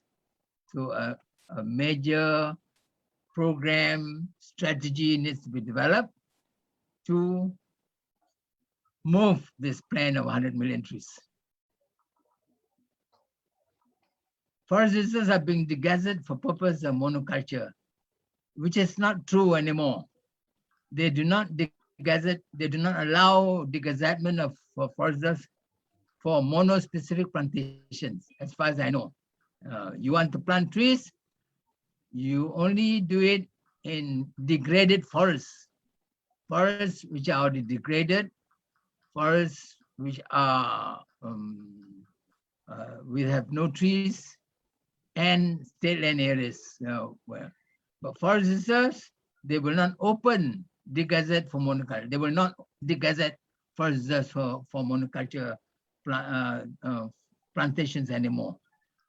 They have fixed the permanent forest reserves in the country at about 5.8 million hectares or something like that. I can't remember the actual figure, but no more opening of new areas.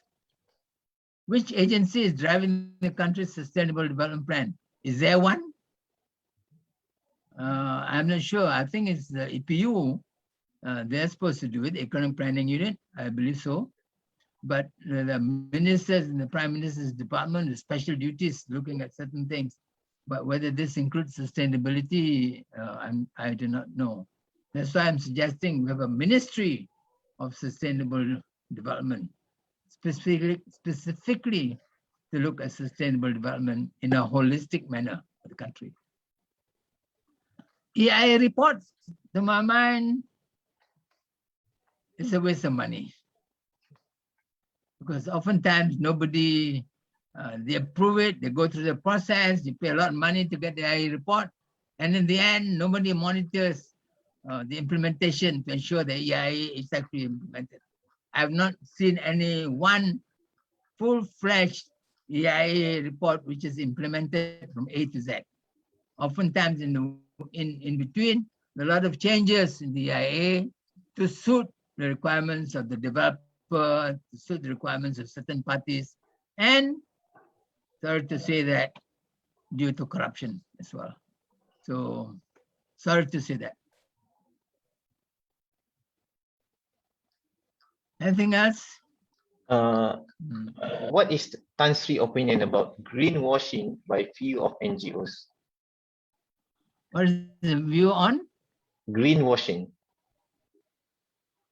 Greenwashing. False impression of greenwashing. False impression of providing misleading information about how companies' products are more environmentally sound. So they started working with the their product is more greener than others. Well, development in this country is in the hands of the private sector. I've always said it that government should not go into development, should not be involved into business. Government should oversee and enforce the law. Let development be in the hands of the private sector. But unfortunately in this country, many government institutions are involved in so-called development. And this is where the conflict is. They should stay away. I mean, politics should stay away from development. You stay in the political arena. Let development be handled by the private sector. And the private sector knows what they're doing because it's their money. And once you do this, you separate this dichotomy between business and politics.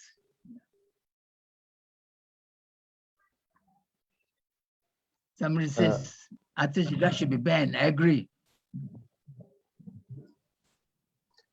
I have another question. This one from Associate Professor Dr. Lee Oyufe from Harriet Ford University, Malaysia. How does sustainability in gig economy will be emerge and continue in this new normal environment resulted from the COVID-19 pandemic in Malaysia? Well, as I mentioned in my beginning of my presentation, the pandemic COVID-19 has had an impact on all the 17 elements of sustainable development, the SDGs. They have had a negative impact. Now, how can we reverse it?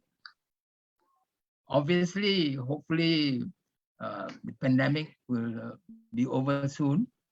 And once it's over, then we can address issues one by one to see how we can truly manage the SDGs in a positive way on a one-by-one basis. One of the areas of my concern is water, as I mentioned earlier. Water is very critical. Biodiversity is another, but so many in the 17 that are critically important that we need to address. And so hopefully the pandemic will over soon, and then we can go back to our normal lives and then relook at how we should address the whole issue of sustainability. Selling wildlife to generate income equivalent to poaching. I agree with you. Forests need to be protected. And Perak State Park has done a good job by employing orang asli, the native orang asal Aborigines, as their what do you call it? The guards. What do you call it?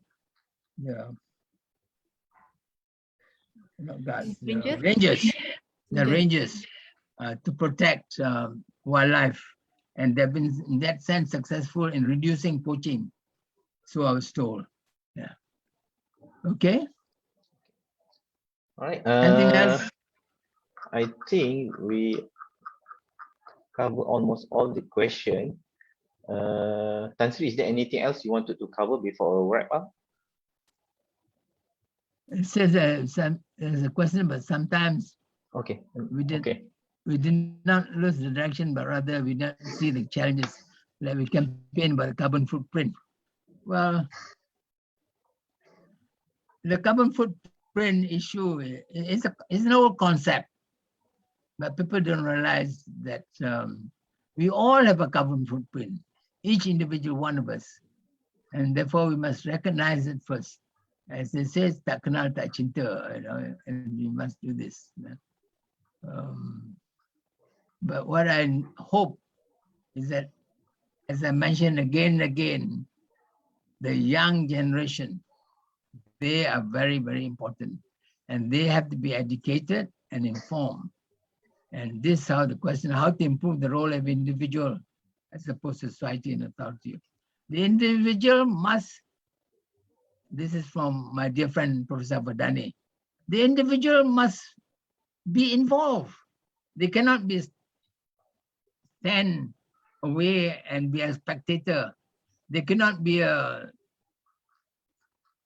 guy on the fence. They must be involved. That's why I'm saying often in a population of 30 over million, MNS, the Malaysian Society, is now 80 over years. And yet we have a membership of hardly 3,000, I think, which is minute. We should have a membership of at least 10% of the population of 3 million. Then we are a voice to be heard. People are afraid to be participative, to be participating in issues. They're afraid to be victimized. They're afraid to be arrested. No, nothing. Become member of MNS is nothing. Just a nominal sum. All our societies are very low membership. The Total Protection Society is hardly 300 members, for example. The Malaysian Scientific Association has only less than 1,000 members. So we need people to be involved. We need the younger generation to be involved in all these NGOs, in organizations. In MANA, for example, the Malaysian Cancer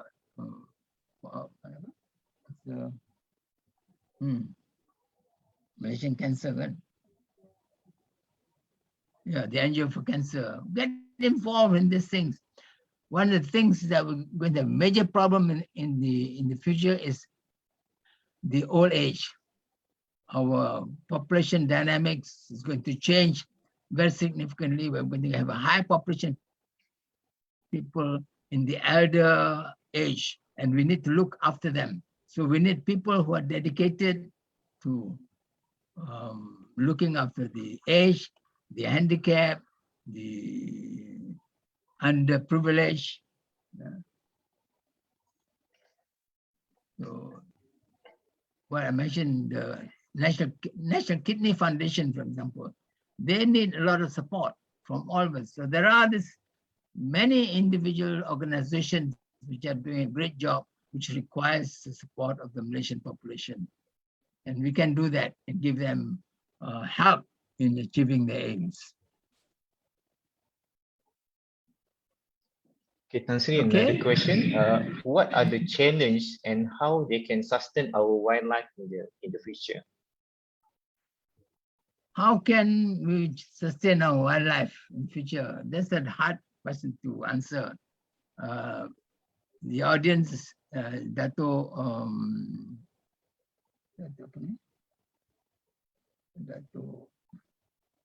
wildlife guy, Dato Valayan. He is director of the Zoo Negara. He would be in a better position to answer. One, those who are caught poaching should be punished by death. No compromise. A fine of 5,000, 50,000, very simple, no problem, they pay. But if it's a death penalty for people caught poaching, killing an elephant, killing a tape, then if it's a death penalty, then they may think twice. We must have stringent laws to do that. And then enforce these laws.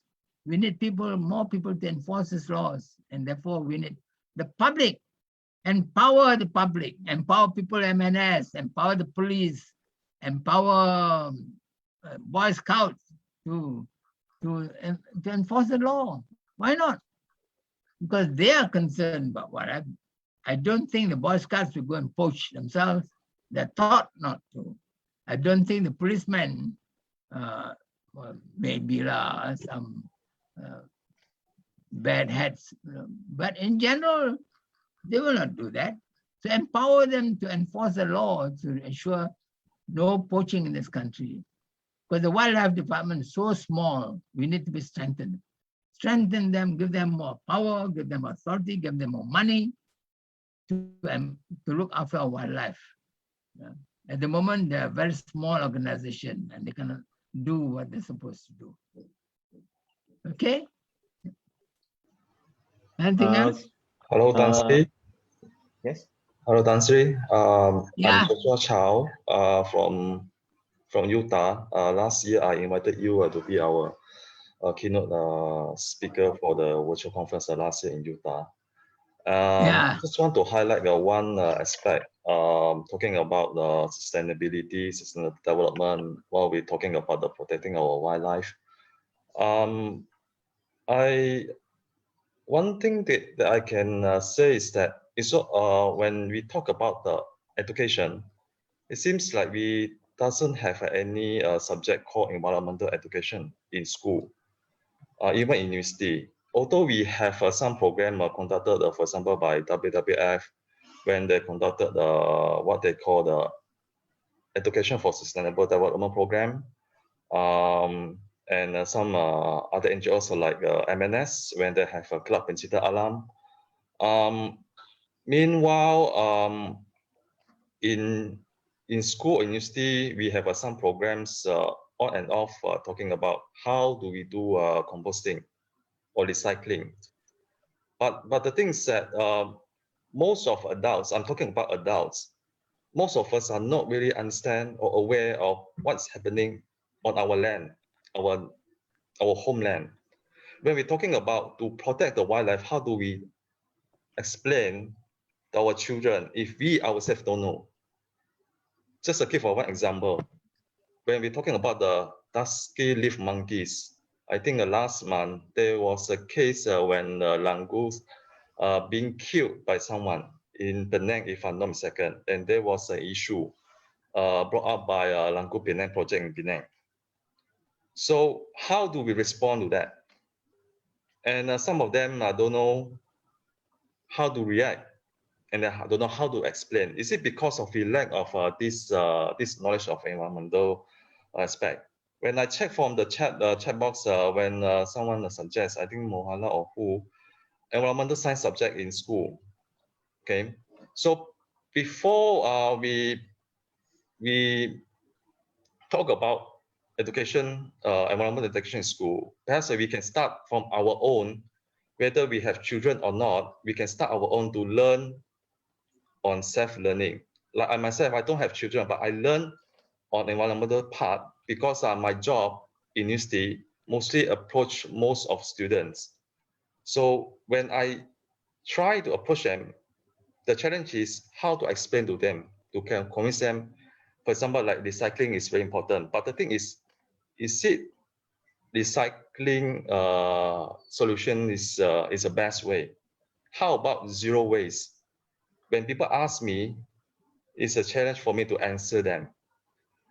So I think we can, besides we start from small children, I think we can start from our side as adults, so that we have chance to approach as many people as possible. For example, like I myself, I managed to approach some of the residents in my neighborhood. So this is my chance to explain to them what matters about environment. Just to give one example, how do we know about birds? Garden birds, wildlife birds, resident birds, migrant birds. Do we know about this? If we don't know, how do we start to learn that? That's why I think self-learning is very important. Of course, we need a more encouragement and inspiration, because not many people aware, not many people have this kind of encouragement. So I would suggest that each of us, if we have some network from with residents, with neighborhoods, maybe we can try to approach them, give some encouragement to share our ideas, so that they can work together with us, maybe collectively, so that they have a chance to contribute in the nature protection, especially in urban settings. Like for example, like in Sungai Long, I'm staying in Sungai Long, Kajang. A lot of development happened since many years, but how many people aware of the destruction that occurred even today? When people mention about there are some smoke, burning smoke somewhere around here, but how do we respond? Some people don't know how to react because they don't know all these things. So understanding, like what Tan Sri Salleh mentioned, is that to know, to understand about our surroundings. Yeah, That's you're also right. my comment. Thanks. You're right, Joshua. You're very right. I appreciate your comments. Can I add on? The thing is, Okay. Joshua, if the young children learn from school, right from the young, you know, maybe they're 5 years or 7 or 6 years, okay, maybe 7 years old when they start standard 1. If they learn simple things like why recycling is important, the impact will be a longer term impact. So the thing is, the education system has not emphasized on these kind of learning for environmental education, for conservation, for sustainability. They have not emphasized on this in schools, you know. The thing is, yes, you can also do self-learning. You can watch documentaries. Hello, who's talking, please? Mohala here. Oh, sorry, I didn't see a picture there. I didn't see a lovely face there.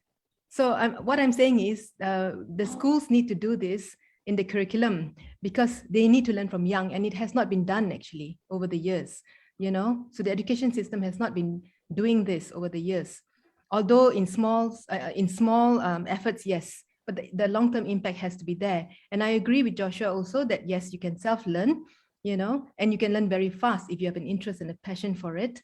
You know, you can watch documentaries on Netflix, you can watch you know, go on NPR, listen to the radio podcasts and things like that on sustainability. You can even go to the South China Morning Post because they're really going on sustainability now. So the thing is, Joshua, yes, you can. I applaud your initiative to talk to the children in your area, your housing area or residential area, because I think yes, we can do that. You know, as an individual, you can get the children more involved, taking them out to nature, getting them to learn. And you know, I've taken children to recycling, to landfills. I've taken them to paper recycling factories. You know, and they love it. The children love learning that, but it should be part of the curriculum of your education. Thank you, Mohala. I agree with you. To my mind, the answer is very simple. You know, education, education, education, right from the home, the house. For example, I see my neighbors doing open burning. I keep telling them, you know, why do you open burn? When they accumulate it, the Dam Bandaraya will collect the rubbish once a week. Put them properly in one area. You don't even put them in a plastic bag. Just put them together. Then no, she goes and open burns and got smoke spewing all over the place into people's homes. And this is common all over the place, unfortunately. You know, so FRIM has a nature education center with M&S. You can take your children. The best place to learn about nature, to my mind, is FRIM. And I'm not sure how many of you have been to FRIM, but if you have not, you should go there because beautiful environment. There's a nature education center run by M&S and Shell and FRIM, teaching young children, but unfortunately during COVID, it's closed. But, you know, and in the background, you see the streets. That phenomena is called canopy shyness. And that's discovered by my dear friend, Dr. Francis Ng. But how many of you know of that phenomenon of canopy shyness? You see, the canopy do not touch with each other. So these are interesting things which you see in nature, which you can only see in FRIM by going to the forest, by walking through the forest and enjoying nature. So while we have television, Netflix, National Geography and all, geographic series and all, but you cannot beat by going into the forest and enjoying nature at its best. And within Kuala Lumpur, we have a Kuala Lumpur Botanical Garden. I don't call it Botanical Garden, the Lake Gardens. And they have Taman Tugu Park. They have a number of other parks as well. There's so many parks where, and greeneries that people can enjoy green within Kuala Lumpur itself. But still, we need to improve. But do you know that we do not really have a true botanical garden? There is, they claim the Lake Gardens as botanical garden. I don't call that a botanical garden. botanical garden is like Kew Gardens. We have a research institution linked to that garden, doing research in taxonomy and botany, etc. Then a true botanical garden. 2, we don't have Natural History Museum. We've been fighting to get a Natural History Museum for years, but without any success. So we need that to have a Natural History Museum in this country. You go to UK, you go to Europe, Germany, they're beautiful natural history museums, but we don't have one. We're proud of. That's part of environmental education as well. Okay. Okay, Tan Sri, you still okay for another question? This is question from Facebook. Tan Sri, what is your thought on timber terrorism now causing recurring logjam at Bale? Forest degradation is a serious crime. From Anika Savakra. Timber tourism. Yep. Am I correct? Yes, timber tourism, yes. That's it. I'm not sure about timber tourism, but I know about ecotourism. But the whole environment, nature itself, has a huge potential for ecotourism. But what is missing in this country is a software of ecotourism. What do you mean by software of ecotourism? You go to the forest, you tell them, oh, ini hutan, cantik, ini air, cantik, ini gunung, cantik. But you don't describe what the trees are. You don't describe what the flow, water, the impact of the water. That is what I call the software. The software of tourism is missing in this country. We need more people who are trained, eco-guides, who are trained in the software of ecotourism. If you go to US, the national parks, these park rangers are trained and they can tell you, oh, that's the what do you call it, the redwood tree, which is the tallest tree in the world. It has a lifespan of so many years. It has absorbed so many tons of carbon per year, etc., etc. You just don't tell me there's a tree. And we have in Malaysia the third tallest tree in the world. And what the tree is? That is the tualang. The tallest tree is the redwood. The second tree is the species of eucalyptus in Australia. And the third is the tualang. But unfortunately, the tualang, which used to grow so many in Pahang, has now nearly disappeared. And this is unfortunate. And that tualang is the third tallest tree in the world. So there's so many, this is what I call the software of ecotourism that needs to be inculcated in our tour guides. Thank you. Thank you. Another question. What do you think about Central Forest Spine Master Plan in Peninsular Malaysia? That's a $64,000 question. I like plans. You can plan everything. The Central Forest Spine as the plan is very good. But the issue is, can you implement it? Can you implement and fulfill the aspirations of the Central Forest Spine? First, in terms of conservation of biodiversity. 2, in terms of watershed. 3, in terms of promoting that as an ecotourism site. 4, as education for the people, for the younger generation. And 5, as a conservation of soil, so that reduce soil erosion. For the Central Forest Spine, once it rains, you can see the muddy waters coming down. How can you control the muddy water coming down? Can we get clear rivers? Can we clear Pahang River into a clear river like the Thames, for example, just now? Why should it be muddy and very murky looking? These are challenges of the forest spine, not just putting there as a showpiece, but doing something to really promote the forest mine as a conservation area and educate people, create trails where people can go safely into the forest, create camping grounds along the forest mine. So these are opportunities that we should look at the use of the Central Forest Mine, not just leave it there as alone for conservation. And remember that the definition of conservation is not locking things up. Conservation is sustainable use. Remember that. The definition of conservation is not locking it up. That is preservation. Conservation is what use? Conservation is sustainable use. That is conservation.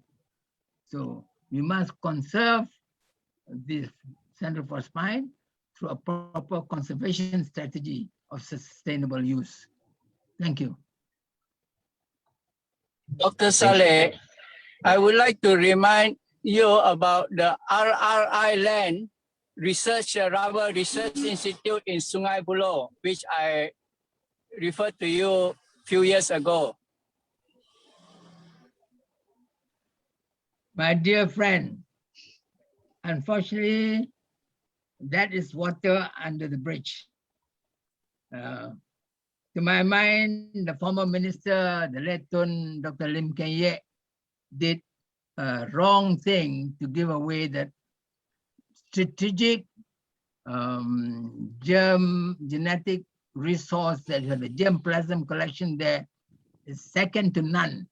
That, to me, is much more valuable than all the houses now being built.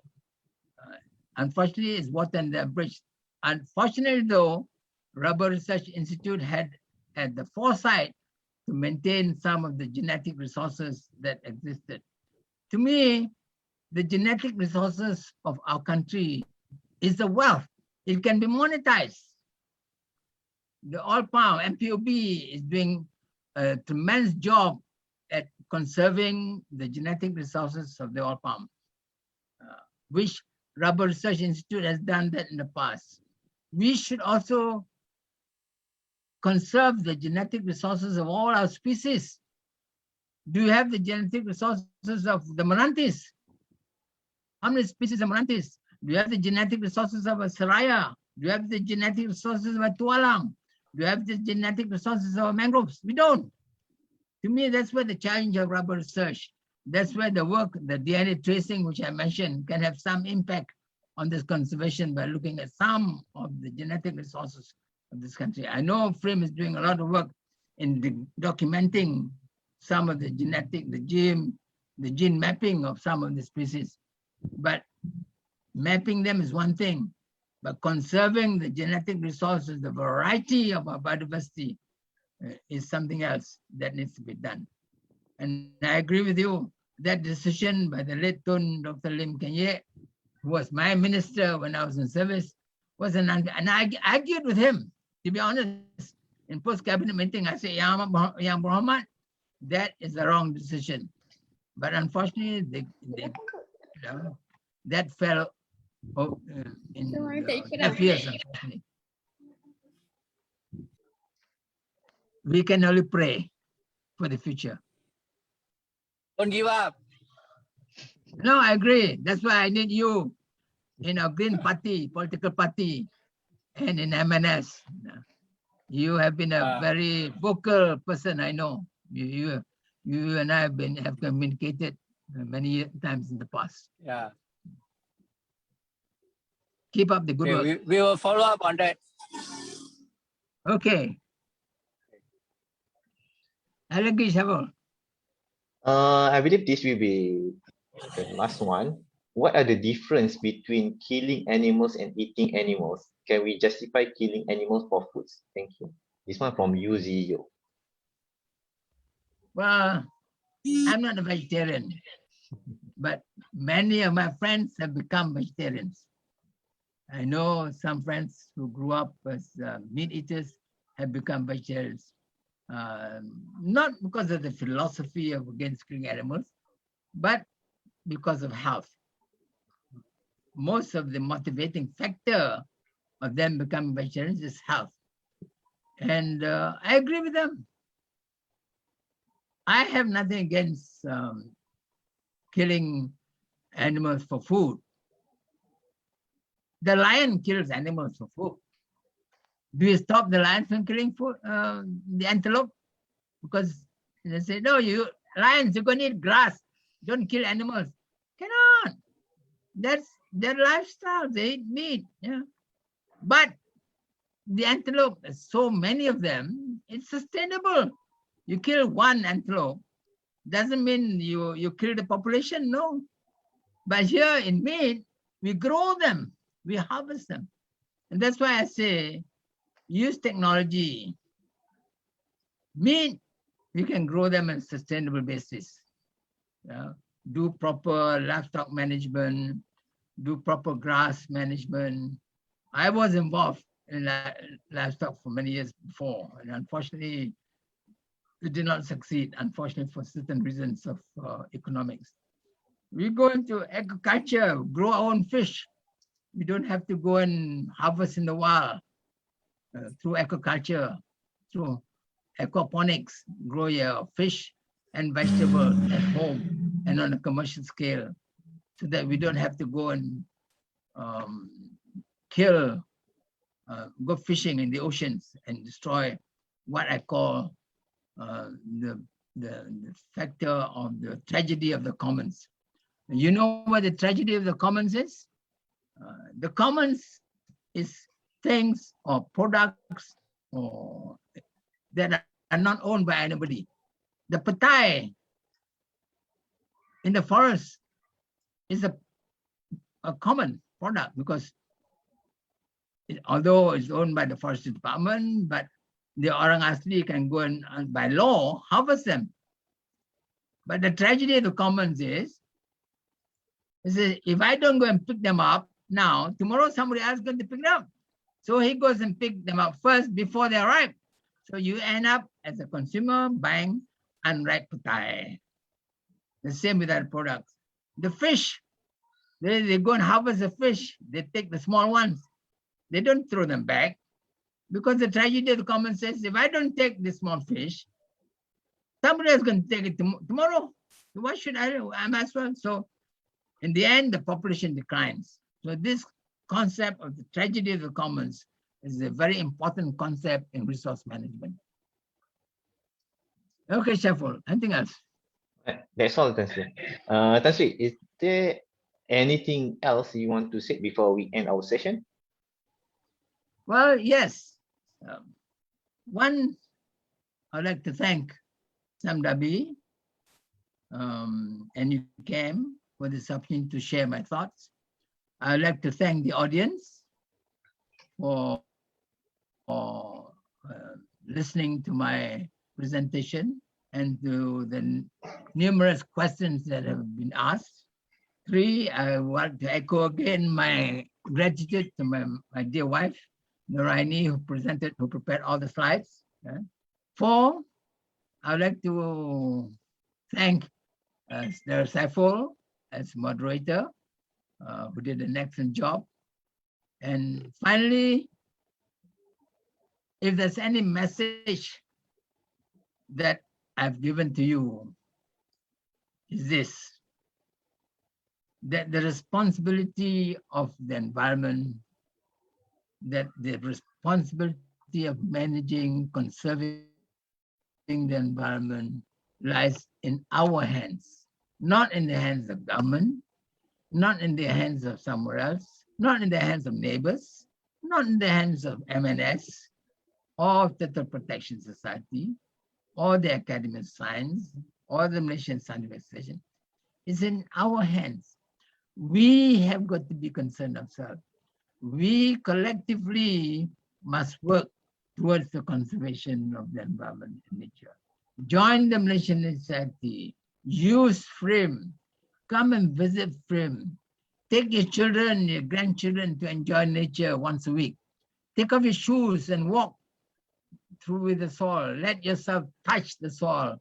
That's why we call the soil as Mother Earth, because that, my dear friends, is our mother. And we have to not only respect our mother, love our mother, but protect our mother. And so in the end, my passing word is, let's protect Mother Earth together and collectively. Thank you very much. Assalamualaikum warahmatullahi wabarakatuh. Waalaikumsalam warahmatullahi wabarakatuh. Thank you, Tan Sri.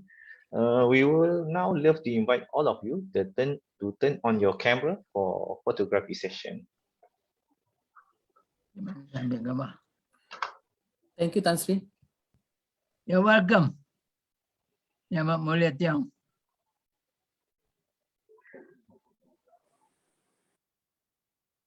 Okay, Tan Sri dan semua partisipan boleh sedia. Okay, saya mulakan kiraan. 1, 2,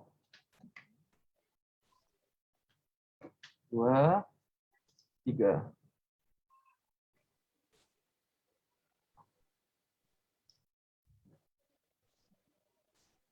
Sekejap, one more.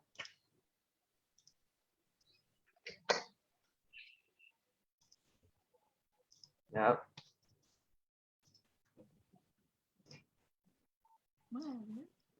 Okay, untuk second page. Second page senyum Okay. Thank you very much. Not yet, Sentry. Okay, Right. 1, 2, 3.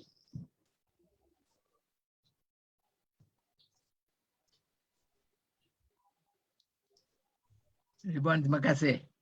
Okay, freestyle. One more. Freestyle again. Okay, 1, 2, 3. Okay.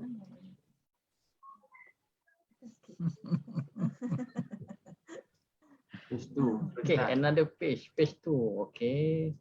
1, 2, 3. Okay, thank you. That's all.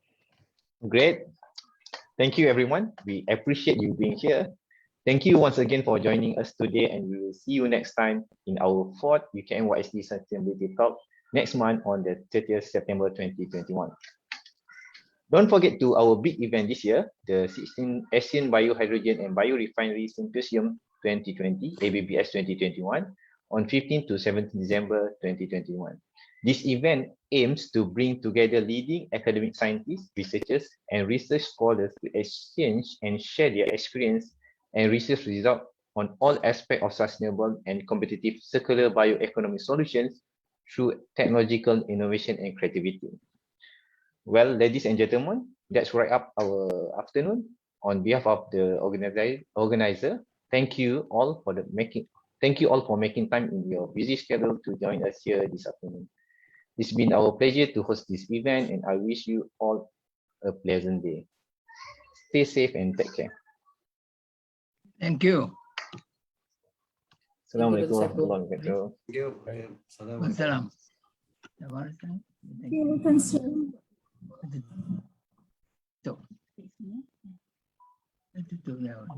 Thank you, everyone.